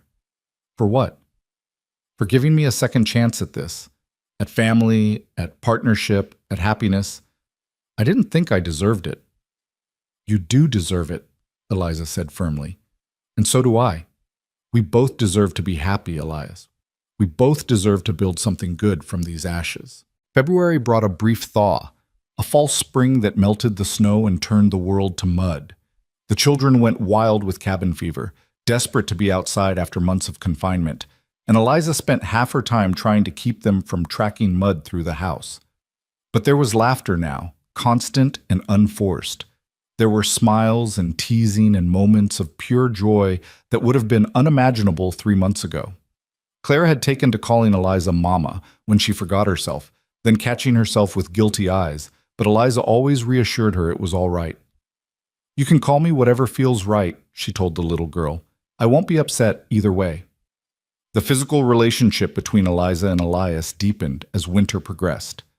They came together most nights now, learning each other's bodies and preferences, building an intimacy that went beyond the physical. They talked in the darkness, shared stories and fears and dreams. Eliza told him about her mother's illness, about her friend Margaret, about the life she'd left behind. He told her about his childhood on a different ranch, about meeting Sarah, about his hopes and worries for his children. They were becoming friends as well as lovers, and that felt more precious than anything Eliza had imagined marriage could be. One evening in late February, Eliza was washing dishes when she felt Elias's arms come around her from behind, his chin resting on her shoulder. "I've been thinking," he said quietly. "About what?" "About how wrong I was at the beginning. I told you this marriage was just for the children's sake, that I couldn't offer you romance or courtship, but that's not true anymore, is it?" Eliza turned in his arms to face him, her wet hands resting on his chest. "What are you saying?" "I'm saying I care about you, Eliza, not just as the mother of my children or as a partner in running this house, but as you, as the woman who makes me laugh when I thought I'd forgotten how, who challenges me and surprises me and makes me want to be better than I am." "Elias, I'm not saying I love you," he continued. "I'm not sure I'm ready for that word yet, if I'm honest, but I'm saying I could. I'm saying I want to. I'm saying you've become important to me in ways I didn't think were possible." Tears filled Eliza's eyes. "You've become important to me too. This life, this family, it's nothing like what I imagined, but it's become everything I want." He kissed her then, slow and deep, and she tasted possibility on his lips, the possibility of love, real love, built on foundations of respect and partnership and genuine care. Not the sweep you off your feet romance of novels, but something steadier and more enduring. "We're going to be all right," he whispered against her mouth. "All of us. We're going to make this work." "We already are," Eliza replied, and in that moment, standing in her kitchen with her husband's arms around her and her stepchildren's laughter echoing from upstairs, she believed it with her whole heart. The winter that had seemed so insurmountable when it began was slowly releasing its grip. Soon it would be spring, and with spring would come new challenges and new joys. But Eliza wasn't afraid anymore. She had found her strength, her purpose, her place. She had found a family worth fighting for and a man who saw her for who she truly was. She had found home. Spring arrived not as a gentle whisper, but as a roar, the snow melting so fast that the creek behind the property swelled to twice its normal size and the roads became rivers of mud. But after months of being trapped indoors, Eliza welcomed even the mess and chaos that came with the changing season. The world was coming back to life, and so was she. She woke one morning in early March to find Elias already dressed, standing at the bedroom window and staring out at the dawn-touched landscape. She watched him for a moment, this man who had become so much more than she'd ever expected, noting the way the early light caught in his hair and softened the hard lines of his profile. "What are you thinking about?" she asked softly. He turned, a smile touching his lips when he saw she was awake. "Spring planting. The garden needs to be turned and prepared. And I was thinking maybe we could expand it this year. You mentioned wanting to try growing some different vegetables." "You remembered that?" "I remember everything you tell me," he said, coming to sit on the edge of the bed. He traced a finger along her jaw. "I was also thinking about how different this spring feels from last year. Last spring, I could barely drag myself out of bed each morning. Everything felt gray and hopeless. Now," he paused, searching for words, "now I wake up wanting to see what the day will bring." Eliza's heart swelled with affection. "I feel the same way. I never thought I'd say this, but I'm grateful I came here. Grateful for all of it, even the hard parts." He leaned down to kiss her, a lingering kiss that promised more. But Anna's voice crying out from the next room interrupted them. They pulled apart with matching expressions of rueful amusement. "Duty calls," Elias said with a grin. "It always does," Eliza laughed, already throwing back the covers. The rhythm of their days had changed with the season. Elias spent long hours outside now, working the land that had lain dormant all winter, preparing for planting and tending to the cattle that had survived the brutal cold. Eliza worked alongside him when she could, learning about the ranch operations she'd been too overwhelmed to understand in those first difficult months. She discovered she had a talent for the garden, her hands seeming to know instinctively how to coax life from the dark earth. She planted seeds that Mrs. Patterson had given her back in the fall, vegetables and herbs and even some flowers, because Elias had insisted she deserved something beautiful just for herself. "You don't have to make everything practical," he'd said when she'd protested about wasting good soil on flowers. "Sometimes pretty is reason enough." The children thrived in the warmth and freedom of spring. Jacob had grown noticeably taller over the winter, shooting up so fast that his trousers were suddenly too short. He spent every spare moment following his father around the ranch, learning the work with an earnestness that made Eliza's chest ache with pride. Clara was coming into her own as well, her grief transforming from sharp edges into something softer, more bearable. She talked about her mother sometimes now, sharing memories without the desperate clinging of before. "Mama used to love spring," Clara said one afternoon as she helped Eliza plant seeds in the garden. "She said it was like the whole world was being born again." "That's a beautiful way to think about it," Eliza replied, showing her how to make a proper hole for the seed. "Your mama was clearly a wise woman. Do you think she would like you?" The question caught Eliza off guard. She sat back on her heels, considering it carefully. "I hope so. I think any mother would want someone who loves her children to be there for them. And I do love you, Clara. You and Jacob and Anna, very much." Clara looked at her with those piercing blue eyes. "I love you too. Is that okay? Am I allowed to love you both?" Eliza pulled the little girl into her arms, dirt and all. "Of course you are, sweetheart.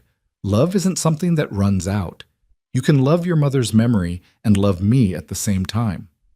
There's room in your heart for both." "That's what Papa said too," Clara murmured into Eliza's shoulder. "He said loving you doesn't mean forgetting Mama. It just means our family is growing bigger." The words struck something deep in Eliza's chest. Elias had said that to his daughter? She blinked back tears and held Clara tighter, overwhelmed by the gift of acceptance, of belonging, of love freely given rather than grudgingly endured. That evening, after the children were in bed, Eliza found Elias in the barn checking on a mare that was due to foal any day. She leaned against the stall door and watched him work, his hands gentle and sure as he ran them over the horse's swollen belly. "Clara told me what you said to her," she said quietly, "about loving both Sarah and me." Elias glanced up, his expression unreadable in the dim light. "I meant it. I've been thinking a lot about what it means to move forward without forgetting the past. I'll always love Sarah. She gave me my children, built this ranch with me, loved me when I was young and stupid and thought I knew everything. But that doesn't mean there's no room for you." "And is there room?" Eliza asked, her heart in her throat. "For me, I mean, not just as the children's caretaker or your partner in running the house, but as someone you could actually love?" He stood and came to her, cupping her face in both hands. "Eliza, I think I already do love you. I've been fighting it because it felt disloyal, but the truth is, you've made your own place in my heart. Not Sarah's place, your place. And it gets bigger every day." "Elias," her voice broke on his name. "I love the way you sing when you think no one's listening," he continued, his thumbs brushing away the tears on her cheeks. "I love how you always put extra sugar in Jacob's porridge because you know he likes it sweet. I love how you've learned every aspect of this ranch because you wanted to understand my world. I love your strength and your kindness and the way you look at me like I'm something more than just a broken widower trying to hold his family together." "You're so much more than that," Eliza whispered. "You're the best man I know. Strong and honorable and capable of so much love even after everything you've lost." He kissed her then, deep and desperate, pouring everything he couldn't say into the press of his lips against hers. When they finally pulled apart, both breathing hard, he rested his forehead against hers. "I want more children with you," he said roughly. "Not to replace the ones I have, but because I want to create something new with you. A future that's ours together." The words sent a thrill through Eliza, part anticipation and part fear. What if something goes wrong? What if I... She couldn't finish the sentence, couldn't voice the terror that had haunted her since learning how Sarah died. Nothing will go wrong, Elias said firmly. We'll get the doctor from Pine Ridge early. We'll be prepared. And if you don't want to take the risk, that's all right too. I have 3 beautiful children already. I'll be content with that if you are. But Eliza realized she wasn't content with that. She wanted a child of her own, a baby that would be both hers and Elias's, a living symbol of the love they'd built from such unpromising beginnings. I want it, she said. I'm scared, but I want it. Then we'll hope and pray and trust that God will watch over us, he replied, pulling her close. As April blossomed into May, Eliza's garden flourished beyond her wildest expectations. Neat rows of vegetables pushed their way through the earth, tomatoes and beans and carrots and lettuce. Her herbs thrived in the sunny corners she'd designated for them. And the flowers, those frivolous, beautiful flowers Elias had insisted on, exploded into riotous color that made her catch her breath every time she saw them. She was cutting flowers one afternoon, planning to put them on the kitchen table, when Mrs. Patterson's buggy rolled up the drive. The older woman climbed down with a basket over her arm and a knowing smile on her face. I thought I'd pay a visit and see how you were settling in, she announced. My goodness, Eliza, you look positively radiant. Country life agrees with you. Eliza laughed and invited her inside for tea. As they sat in the kitchen, Eliza's kitchen, she thought with satisfaction, Mrs. Patterson studied her with shrewd eyes. You're happy, she said. It wasn't a question. I am, Eliza admitted.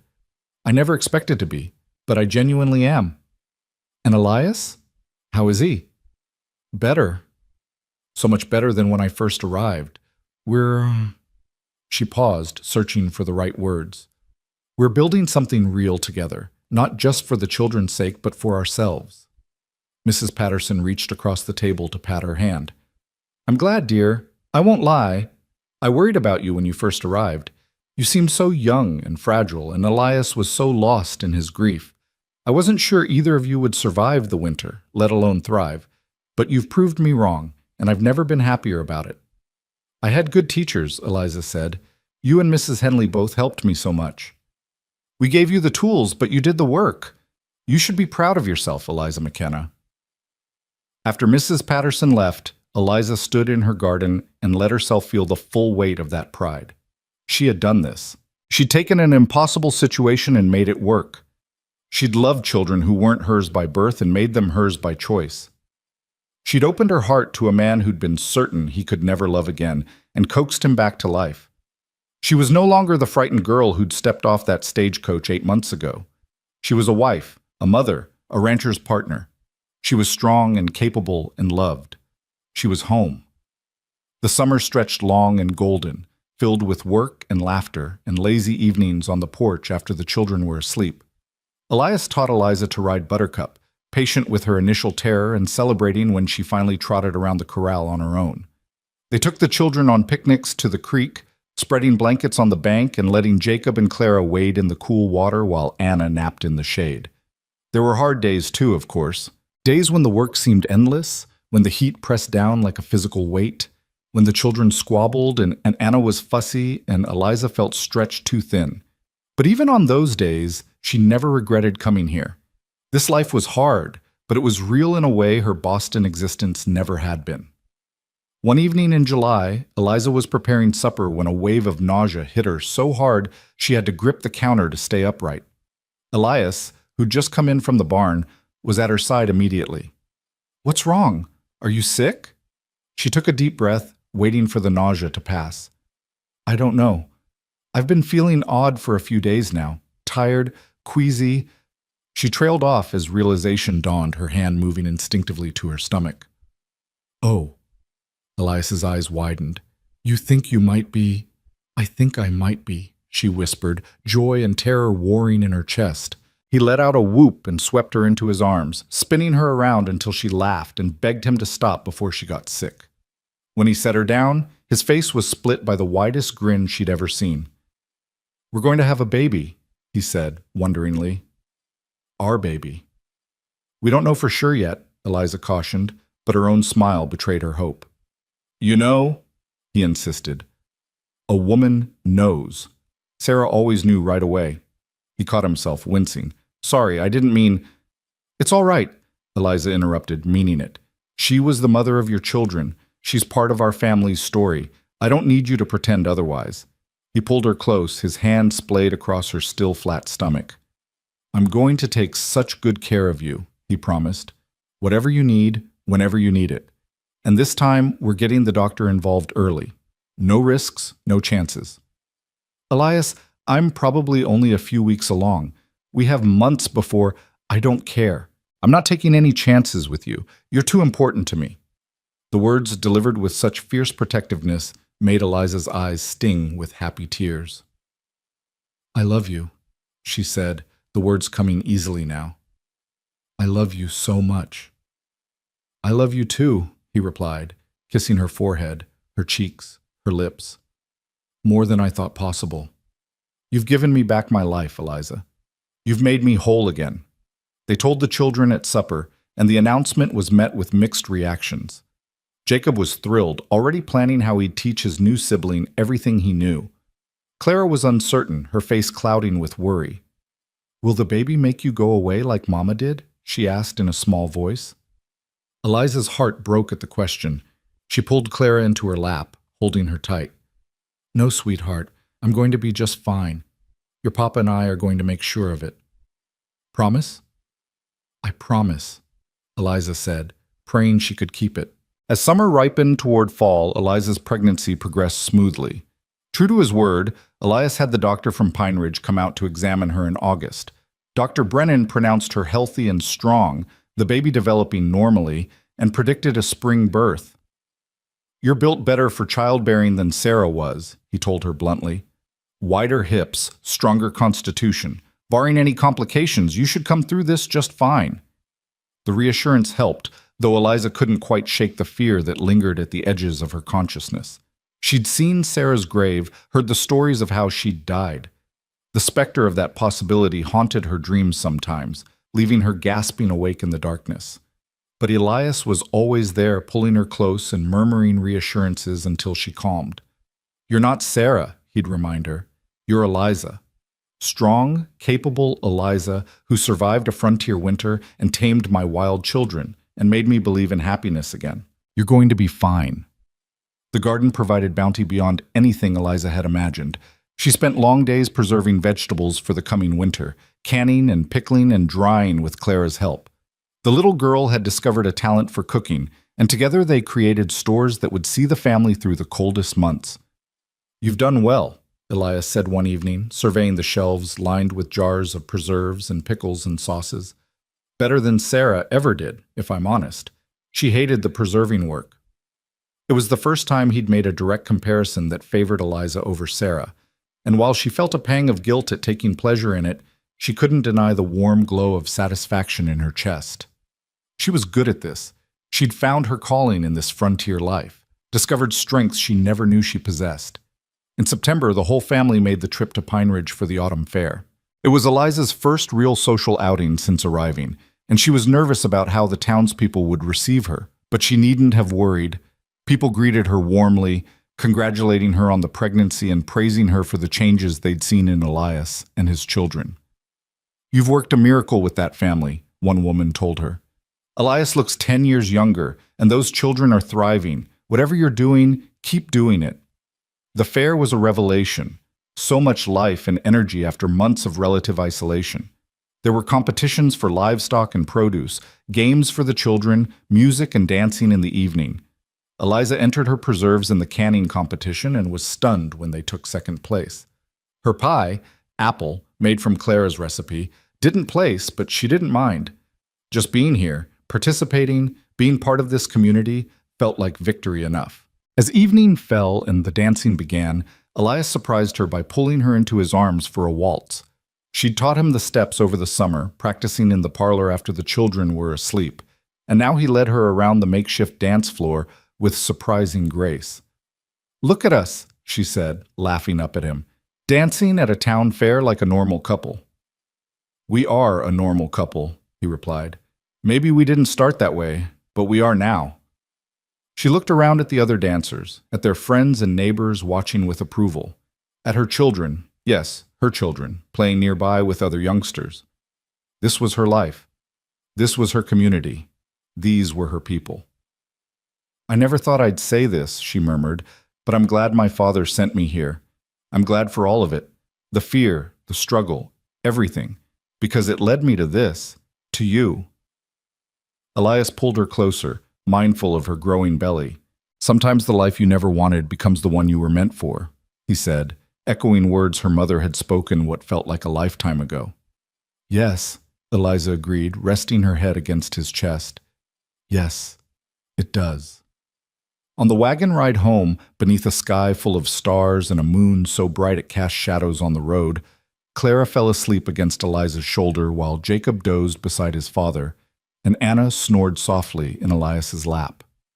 The night was cool, but not yet cold, that perfect temperature that promised the harvest would be good and winter would be kind. This was a good day, Elias said quietly, so as not to wake the children. The best, Eliza agreed. We should do something special for your birthday next month. You'll be 19, practically ancient. She laughed softly. I feel ancient sometimes, like I've lived 3 lifetimes in the past year. You've certainly earned some gray hairs, he teased. What with dealing with me and 3 children and a pregnancy all at once? I wouldn't change any of it, she said seriously. Not one single thing. He reached over and took her hand, lacing their fingers together. Neither would I. Well, maybe I'd change how much of a stubborn fool I was in the beginning. I wasted months being cold to you when I could have been getting to know the remarkable woman my wife is. We got there eventually. That's what matters. We did, he agreed. And we're going to have so many more years to keep getting there. Growing old together, watching our children grow up, welcoming grandchildren someday. Building a life that's ours. The future stretched out before them, bright with possibility. A future neither of them had chosen, but both had claimed. A future built on the ashes of grief and the foundations of respect, partnership, and deepening love. As the ranch house came into view, lights glowing warm in the windows, Eliza felt something settle deep in her soul. This was home. Not the place she'd been born, not the life she'd been raised for, but the life she'd earned through courage and perseverance and the willingness to open her heart even when it was terrified. They carried the sleeping children inside, tucking them into their beds with practiced efficiency born of months of routine. When the house was finally quiet, Elias drew Eliza into their room, no longer his or Sarah's, but theirs, together. Thank you, he said, pulling her into his arms. For what? For taking a chance on us. On me. For seeing something worth fighting for when everything seemed impossible. For loving my children and teaching me how to live again. For all of it. Eliza kissed him, pouring all her love and gratitude and hope into it. Thank you for letting me, she whispered against his lips. Thank you for opening your heart when it would have been so much easier to keep it closed. Thank you for building this life with me. They stood there in the darkness, holding each other, 2 people who'd been brought together by necessity but had chosen each other by love. The road had been hard, the journey far from smooth, but they'd arrived at something real and precious and worth every difficulty. Outside, an owl called to its mate. The wind rustled through the willow tree above Sarah's grave, a reminder that the past was always present but no longer overwhelming. Inside, a new family had been forged from loss and hope, stronger for having been tested, richer for having been earned. And in the morning, they would wake to face whatever challenges the day brought, together. Always together. That was the promise they'd made, the commitment they'd honored, the love they'd built one day, one moment, one choice at a time. It was enough. They were enough. And the life they were creating, imperfect, difficult, beautiful, was more than either of them had dared to dream possible. October painted the Colorado landscape in shades of gold and crimson, the aspens on the mountainsides burning bright against the deep blue sky. Eliza's 19th birthday came and went with a small celebration, a cake Clara had helped bake, wildflowers Jacob had picked, and a new shawl Elias had commissioned from Mrs. Patterson, soft wool in a deep green that brought out the color of Eliza's eyes. You spoil me, she'd said, running her hands over the fine weave. Not nearly enough, Elias had replied, kissing her temple. You deserve the world, and all I can give you is a shawl. But he was wrong. He'd given her so much more than that. He'd given her a home, a family, a purpose. He'd given her his heart, slowly and carefully, like the precious gift it was. And now, with her belly growing round with their child, he was giving her the future she'd never dared to imagine. The pregnancy progressed through autumn with only minor discomforts. Eliza tired more easily now, her back aching from the extra weight she carried, but she refused to let it slow her down completely. There was too much to do. Winter preparations to complete, children to care for, a household to run. Elias fretted constantly, trying to take tasks away from her, but she stubbornly insisted on maintaining her routine. "I'm pregnant, not an invalid," she'd remind him when he tried to stop her from hanging laundry or kneading bread. "You're carrying my child," he'd counter. "That makes you the most precious thing in this world to me. Let me help." They compromised, as they'd learned to do on so many things. She would do the lighter tasks and accept his help with the heavier ones. She would rest when she needed to, but wouldn't be confined to bed like some delicate flower. It was a dance they were still learning, this balance between his protectiveness and her independence, but they were getting better at it with each passing day. In November, as the first serious snows began to fall, Eliza received a letter that made her hand shake as she opened it. The handwriting on the envelope was her mother's. Shakier than it used to be, but unmistakably hers. She'd written faithfully to her mother since arriving in Colorado, long letters detailing her new life, the children, her growing feelings for Elias. Her mother's responses had been infrequent, limited by her illness and the difficulty of getting mail during the winter months. But this letter had made it through, and Eliza clutched it like a lifeline as she read. "My dearest Eliza," her mother wrote, "your last letter brought me such joy I wept for an hour afterward. To know that you are happy, that you have found love in such an unlikely place, fills my heart with more gratitude than I can express. I was so afraid we had condemned you to misery by sending you west, but you have proven once again that you are stronger and wiser than any of us knew. Your father asks about you constantly, though he would never admit it. He misses you terribly and regrets that circumstances forced his hand in arranging your marriage. But even he can see from your letters that you have flourished in ways you never could have here. I pray every day for your health and the health of your baby. I dream of meeting my grandchild someday, of seeing the life you have built with my own eyes. Perhaps when spring comes and travel is easier, we might visit? I know it is much to ask, but I long to see you, my darling girl." Eliza pressed the letter to her chest, tears streaming down her face. Her mother wanted to visit. Her mother was proud of her. The validation she hadn't known she needed washed over her in waves, loosening something tight in her chest that had been there since the day she'd left Boston. Elias found her in the parlor, still holding the letter, her face wet with tears. He was beside her in an instant, pulling her into his arms. "What's wrong? Is it bad news?" "No," she managed through her tears. "Good news. The best news. My mother wants to visit in the spring. She's proud of me, Elias. She's proud of the life we've built."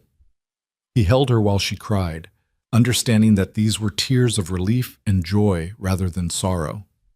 When she finally calmed, he took the letter and read it himself, a smile crossing his face. "Of course they can visit," he said. "This is your home. Your family is welcome here any time." "Even my father?" Eliza asked tentatively. The man who'd sold her into this arrangement was not high on Elias's list of favorite people. "Even your father," Elias confirmed. "He did us both a favor, even if his methods were questionable. If he hadn't sent you here, I'd still be a miserable widower stumbling through life. So yes, I can forgive him. I might even thank him." Eliza laughed through her tears and kissed him. "Have I told you lately that I love you?" "Not in the last hour," he teased. "I was starting to worry. I love you. Impossibly, completely, forever." "Forever sounds about right," he agreed, pulling her close. Winter settled in with the same fierce intensity as the year before, but this time Eliza was prepared. She knew what to expect, how to manage the constant work of keeping the household running in brutal cold. More than that, she had Elias truly beside her now, not as a distant employer, but as a partner and lover who anticipated her needs and supported her without being asked. The children had grown and changed so much in the past year. Jacob, now 9, was becoming a capable ranch hand, taking on responsibilities that would have seemed impossible for someone his age back in Boston. Clara had blossomed into a confident, happy child who called Eliza Mama without hesitation now, who brought her wildflowers and told her secrets and trusted her completely. And Anna, no longer a baby but a chattering toddler, knew no other mother than Eliza and clung to her with fierce devotion. Christmas came again, their second together, and it was everything the first had been and more. They decorated the house with pine boughs and holly, baked cookies until the kitchen smelled like heaven, sang carols around the piano while snow fell softly outside. Elias had carved elaborate wooden toys for each child, a horse for Jacob, a doll's cradle for Clara, a pull-toy duck for Anna. Eliza had sewn new clothes for everyone, her stitches neat and sure now, nothing like the fumbling attempts of a year ago. On Christmas morning, as they all gathered around the tree, Elias handed Eliza a small box. Inside was a delicate gold locket on a chain. When she opened it, she found two tiny portraits, one of herself, one of Elias. "So you'll always have me close to your heart," he said softly, "the way you're always close to mine." She burst into tears. The pregnancy made her cry at everything now, and threw her arms around his neck. "It's perfect. You're perfect. All of this is perfect." "Mama's crying again," Anna observed matter-of-factly. "Happy tears," Claire explained with the wisdom of her 6 years. "Grown-ups cry when they're happy sometimes." "That's silly," Jacob said, but he was smiling. That night, after the children were finally asleep, Anna in her new nightgown, Clara with her doll settled in its new cradle, Jacob with his carved horse on the shelf beside his bed, Eliza and Elias sat together by the fire. She was nestled against his side, his arm around her shoulders, his free hand resting on her belly where their baby kicked and turned. "Do you remember last Christmas?" she asked. "How awkward everything was? How we barely knew each other?" "I remember thinking you were the bravest person I'd ever met," Elias said. "Coming all this way to marry a stranger, facing down 3 grieving children and a broken man. I didn't show it well, but I was in awe of you from the start." "I was terrified," Eliza admitted. "Of you, of the children, of this whole enormous life I didn't know how to navigate. I cried myself to sleep most nights those first few weeks." "I know, I heard you." At her surprised look, he added, "The walls aren't that thick. It broke my heart, but I didn't know how to comfort you. Didn't think I had the right, since I was the cause of your unhappiness. You weren't the cause, circumstances were the cause, and you became the solution." She turned to look up at him. "You gave me exactly what I needed, even when neither of us knew what that was. You gave me time and space and patience. You let me find my own way while making sure I never felt truly alone. That was the greatest gift anyone's ever given me." He kissed her, slow and sweet, a kiss that promised forever. "You've given me back my life," he said against her lips. "I was just existing before you came, going through the motions, doing what needed to be done, but not really living. You changed that. You made me want to wake up in the morning, want to see what the day would bring, want to build a future instead of just mourning the past." "We built it together," Eliza corrected. "Every day, every choice, every moment. Together." January and February passed in a blur of cold and routine and the growing anticipation of the baby's arrival. Dr. Brennan had predicted a late March or early April birth, and as winter began its slow retreat toward spring, Eliza found herself both eager and terrified for what was coming. The fear crept up on her at unexpected moments. She'd be folding laundry or cooking supper, and suddenly she'd remember Sarah, remember how she'd died, and panic would seize her chest like a vice. What if the same thing happened to her? What if she left Elias a widower again, left these children she'd come to love as her own without a mother once more? Elias always seemed to know when the fear gripped her.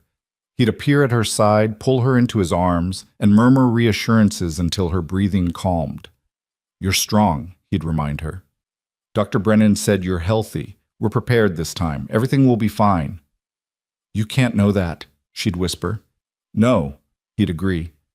"But I can believe it, and I can be here, every step of the way, making sure you have everything you need." In early March, with the baby's arrival imminent, Elias insisted that Mrs. Patterson come stay at the ranch. The older woman was delighted to be included, arriving with her carpet bag and a wealth of experience, having attended dozens of births over her years in Pine Ridge. "You're going to do wonderfully, dear," she assured Eliza.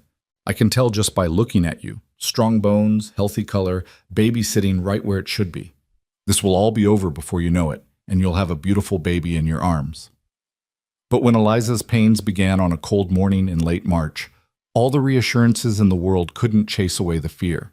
It started as a dull ache in her lower back, something she initially dismissed as the normal discomfort of late pregnancy. But as the morning progressed, the aches became cramps, and the cramps became sharp pains that took her breath away. "Elias," she called, trying to keep the panic from her voice. "I think it's time." What followed was chaos, controlled chaos, but chaos nonetheless. Elias sent Jacob racing to Pine Ridge to fetch Dr. Brennan, while he and Mrs. Patterson helped Eliza upstairs to bed. Clara hovered in the doorway, her face pale with worry, until Mrs. Patterson gently sent her to watch Anna and keep her occupied. "Everything's going to be fine," Elias kept saying, gripping Eliza's hand so tightly it almost hurt. "You're going to be fine." But as the hours passed and the pains grew stronger, Eliza wasn't so sure. This hurt in ways she couldn't have imagined, pain that seemed to split her in two and left her gasping and crying. Through it all, Elias stayed beside her, letting her squeeze his hand until his fingers went white, wiping her face with cool cloths, murmuring encouragements that she barely heard through the haze of pain. Dr. Brennan arrived in the early afternoon, examining Eliza with businesslike efficiency before declaring that everything looked normal. "First babies take their time," he said. "Could be hours yet. Just keep breathing, Mrs. McKenna. You're doing fine." But it wasn't hours. As evening approached, the pains intensified until Eliza was sobbing with each contraction, certain she was going to die just like Sarah had, certain she'd never meet the baby she could feel moving through her body toward birth. "I can't do this," she gasped between contractions. "Elias, I can't." "Yes, you can," he said fiercely, his face close to hers. "You're the strongest person I know, Eliza McKenna. You survived a frontier winter. You tamed my wild children. You made me fall in love again when I thought it was impossible. You can do this. I know you can." "What if something goes wrong? What if I—" "Nothing is going wrong," Dr. Brennan interrupted firmly. "I can see the baby's head. A few more pushes and you'll be holding your child. Mrs. Patterson, get ready." What happened next was a blur of pain and effort, and voices telling her to push harder, just a little more. Eliza bore down with everything she had, feeling like she was being torn apart, certain this was the end. And then, suddenly, impossibly, there was release, and a baby's cry filled the room. "It's a girl," Dr. Brennan announced, holding up a tiny, squalling infant. A healthy baby girl. Eliza collapsed back against the pillows, sobbing with relief and exhaustion and overwhelming joy. A girl. She had a daughter. She'd survived, and her baby had survived, and everything was going to be all right. Mrs. Patterson cleaned the baby quickly and efficiently before placing her in Eliza's arms. She was perfect, tiny and red-faced and furious at being born, but perfect nonetheless. Dark hair like Elias's, a button nose, impossibly small fingers that gripped Eliza's thumb with surprising strength. "Hello, little one," Eliza whispered, tears streaming down her face. "I'm your mama. I'm so happy to meet you." Elias leaned over them both, his own face wet with tears, his expression full of wonder. "She's beautiful. She's perfect. You're perfect." He kissed Eliza's forehead, then the baby's. "Thank you. Thank you for this gift, for being safe, for giving me another chance at this." "What should we name her?" Eliza asked, looking up at her husband.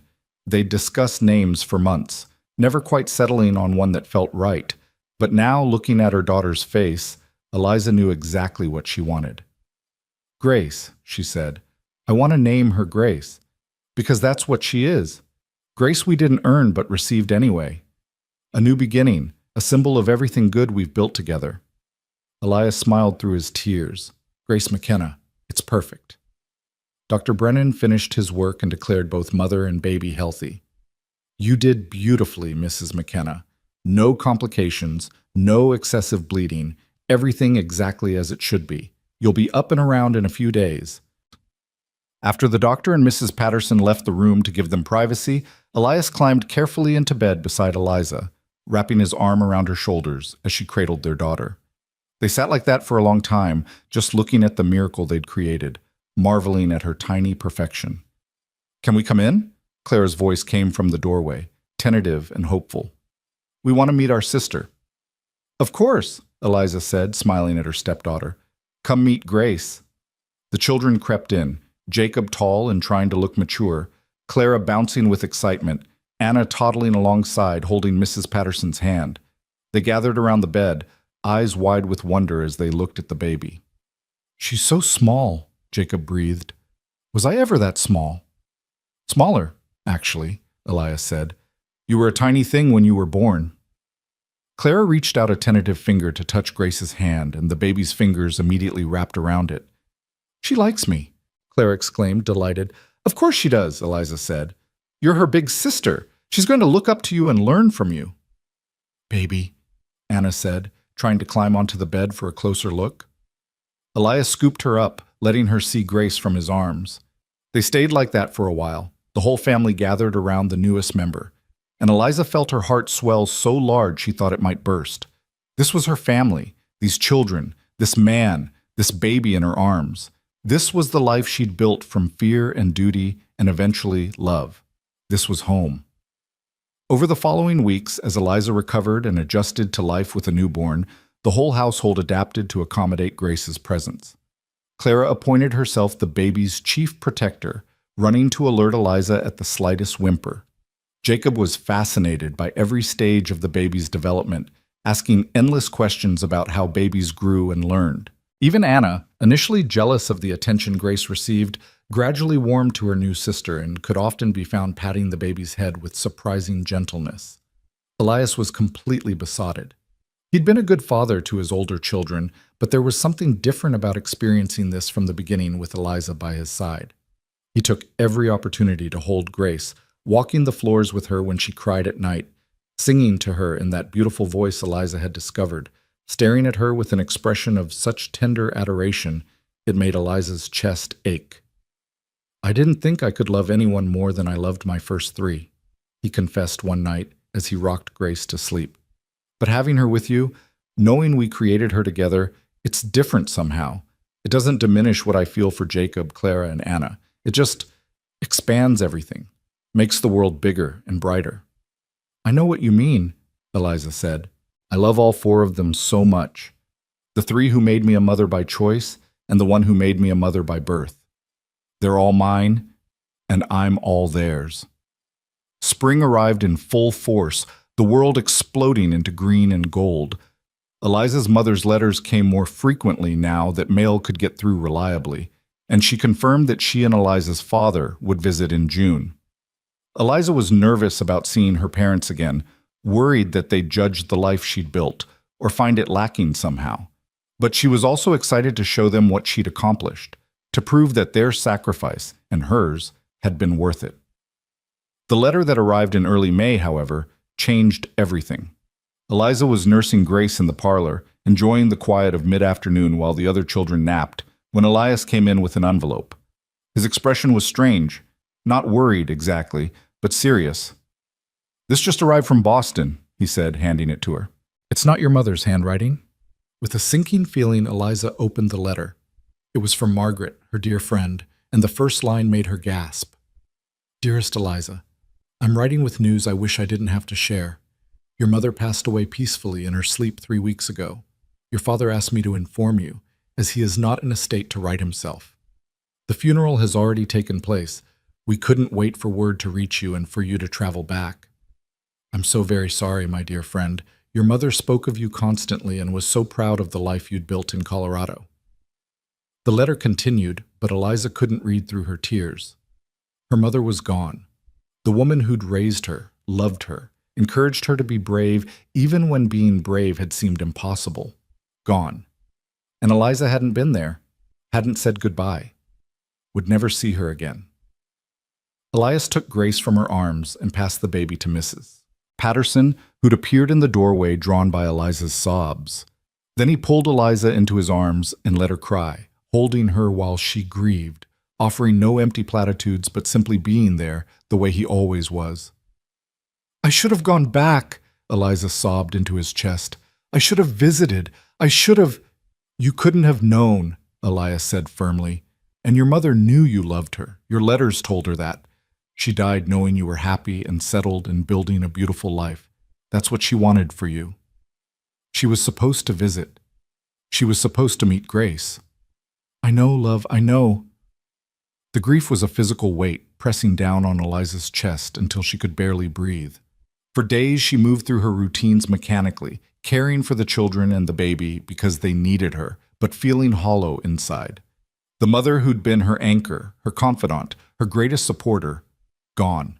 And the distance that had once seemed like an adventure now felt like a chasm she could never cross. But slowly, with Elias's patient support and the children's innocent need for her attention, Eliza began to heal. She realized that her mother had given her everything she needed to survive this grief: strength, resilience, the ability to find joy even in sorrow. Her mother lived on in the lessons she'd taught, in the wisdom she'd shared, in the love she'd instilled in her daughter's heart. "She'd be so proud of you," Elias said one evening as they sat on the porch, watching the sunset paint the mountains gold. Grace was asleep in Eliza's arms, and the other children were playing in the yard. "Look at everything you've built here. Look at this family, this life." She'd see all this and know that sending you here was the right choice. "Do you think so?" Eliza asked, wanting desperately to believe it. "I know so. You've become exactly the kind of woman she hoped you'd be. Strong, compassionate, capable of great love. That's her legacy, Eliza. That's how she lives on." Another letter arrived in late May, this one from her father. His handwriting was shaky, his words stilted with grief and regret, but the meaning was clear. He was proud of her, he was sorry for the way things had happened, and he wanted to visit, if she'd allow it, to meet his grandchildren and see the life his daughter had made. Eliza wrote back immediately, welcoming him. She had no anger left for him, no resentment over the arrangement that had brought her here. How could she, when it had led to this? To Elias and the children, to Grace and this ranch, to a life richer and fuller than anything she could have had in Boston. Her father arrived in June, looking older and more fragile than Eliza remembered. The journey had been hard on him, and grief had carved new lines into his face. But when he saw Eliza, healthy and strong and glowing with the confidence of someone who'd found her place in the world, his eyes filled with tears. "My girl," he said, embracing her, "look at you. Look at what you've become." "I'm happy, Papa," she said simply. "I know that wasn't the plan when you sent me here, but I'm truly happy." Over the week of his visit, Charles Callahan got to know his son-in-law and grandchildren. He watched Eliza work alongside Elias, saw how they moved together with the easy rhythm of a couple who truly knew each other. He observed the way the children adored their mother, how they sought her out for comfort and guidance and love. He held baby Grace and wept, telling Eliza that she looked just like her mother had at that age. On his last evening at the ranch, he pulled Eliza aside. "I need to tell you something," he said. "I've been carrying guilt about sending you here, about forcing you into an arrangement you didn't want. But seeing you now, seeing the life you've built, I realize it was the best thing I could have done for you." "Papa, let me finish," he interrupted gently. "In Boston, you would have married some acceptable young man from our social circle. You would have had a comfortable life, certainly, but a small one, limited, constrained by all the expectations and rules of society. Here, you've become someone extraordinary. You've found love, real love, and built a family that's yours by choice as much as by birth. You've discovered strength you never knew you had. I didn't do you a disservice, Eliza. I gave you wings, even if neither of us knew it at the time." Eliza hugged her father, tears streaming down both their faces. "Thank you," she whispered, "for giving me this chance, even if it was born of desperation. Thank you for everything." "Your mother was right about you," he said. "She always said you'd find your way, that you were stronger than you looked. I wish she could see you now." "She can," Eliza said with certainty. "Wherever she is, she can see, and she knows." After her father left, the summer settled into a peaceful rhythm. Eliza's garden flourished once again, providing bounty for the table and pride in her heart. Grace grew rapidly, becoming more alert and responsive every day. The older children thrived under the structure and love Eliza and Elias provided, and the ranch prospered, blessed by good weather and hard work, and the partnership of two people who'd learned to pull in the same direction.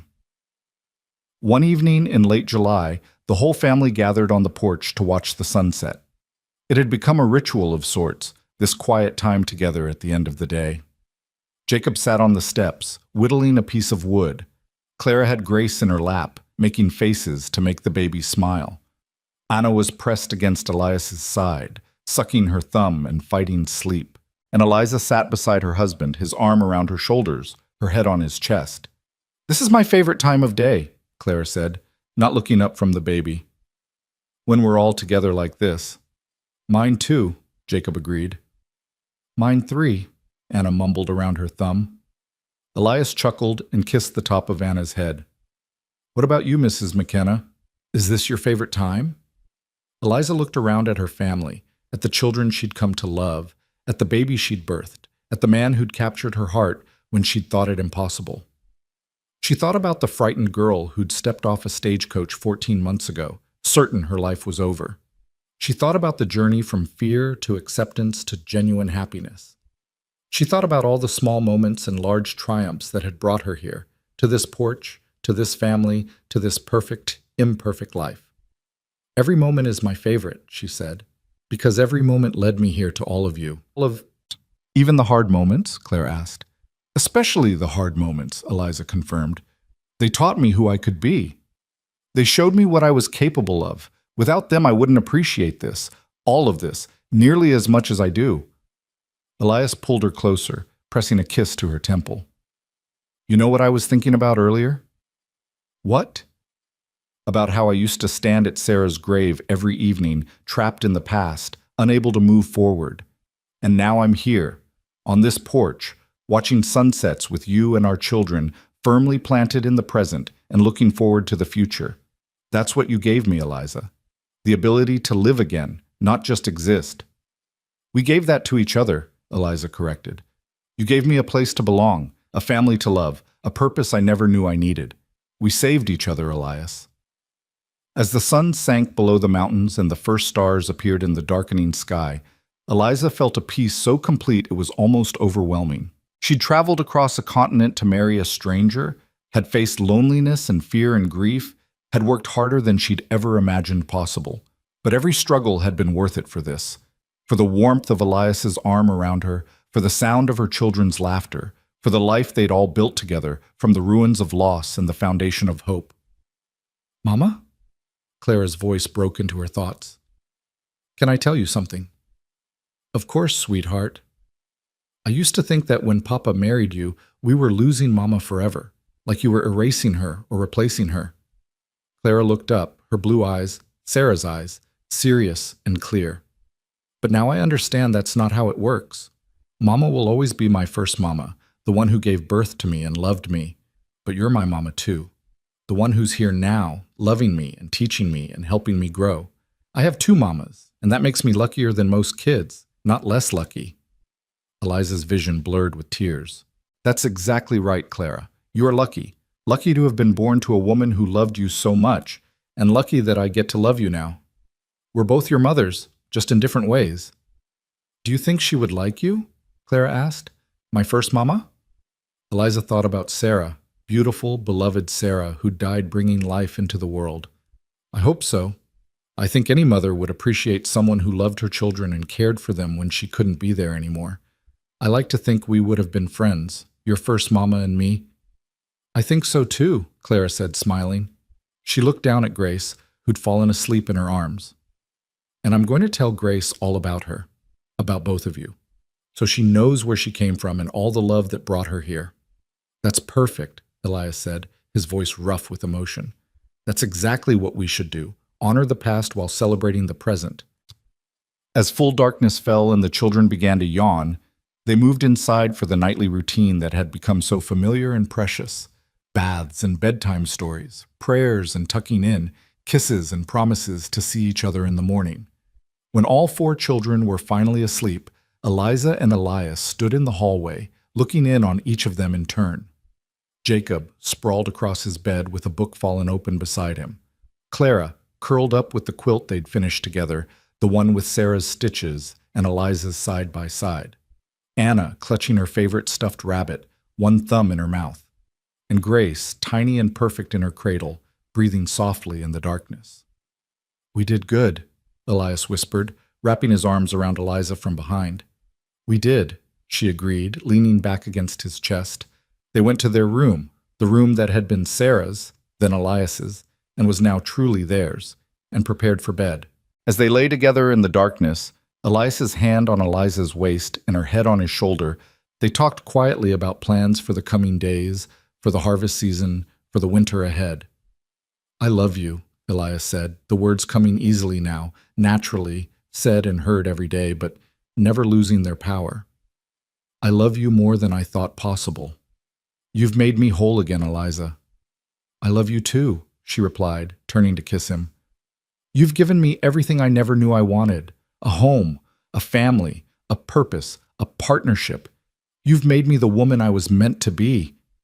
They made love slowly, tenderly, celebrating the connection they'd forged and the future they were building. And afterward, as they lay entwined in the darkness, Eliza thought about the journey that had brought her here. From Boston to Colorado, from fear to courage, from loneliness to love. From a girl who'd been sold into marriage to a woman who'd claimed that marriage and made it her own. "Sometimes," she whispered into the darkness, "the life you never wanted becomes the one you were meant for." "And sometimes," Elias replied, "the person you didn't choose becomes the one you couldn't imagine living without." They fell asleep like that, wrapped in each other and in the life they'd created, blessed by the past and hopeful for the future. Outside, the Colorado night was full of stars, and somewhere in that vast darkness, Eliza liked to imagine her mother and Sarah watching over them, pleased with what their sacrifices and love had made possible. The virgin bride who'd healed the rancher's heart had found her own healing in return. She'd built a family from fragments, created love from duty, and discovered that sometimes the greatest blessings come wrapped in the most unexpected packages. She was Eliza McKenna now, wife and mother, pioneer and partner, a woman who'd journeyed across a continent and found home in the last place she'd expected. And as the seasons turned and the years passed, as children grew and the ranch prospered and love deepened into something unshakable, Eliza would look back on that terrified girl who'd stepped off a stagecoach into an uncertain future and barely recognize her. That girl had been transformed by love and work and the simple daily choice to embrace life rather than merely endure it. The life she'd been given had become the life she'd claimed, and that, Eliza knew with absolute certainty, was the most beautiful ending of all.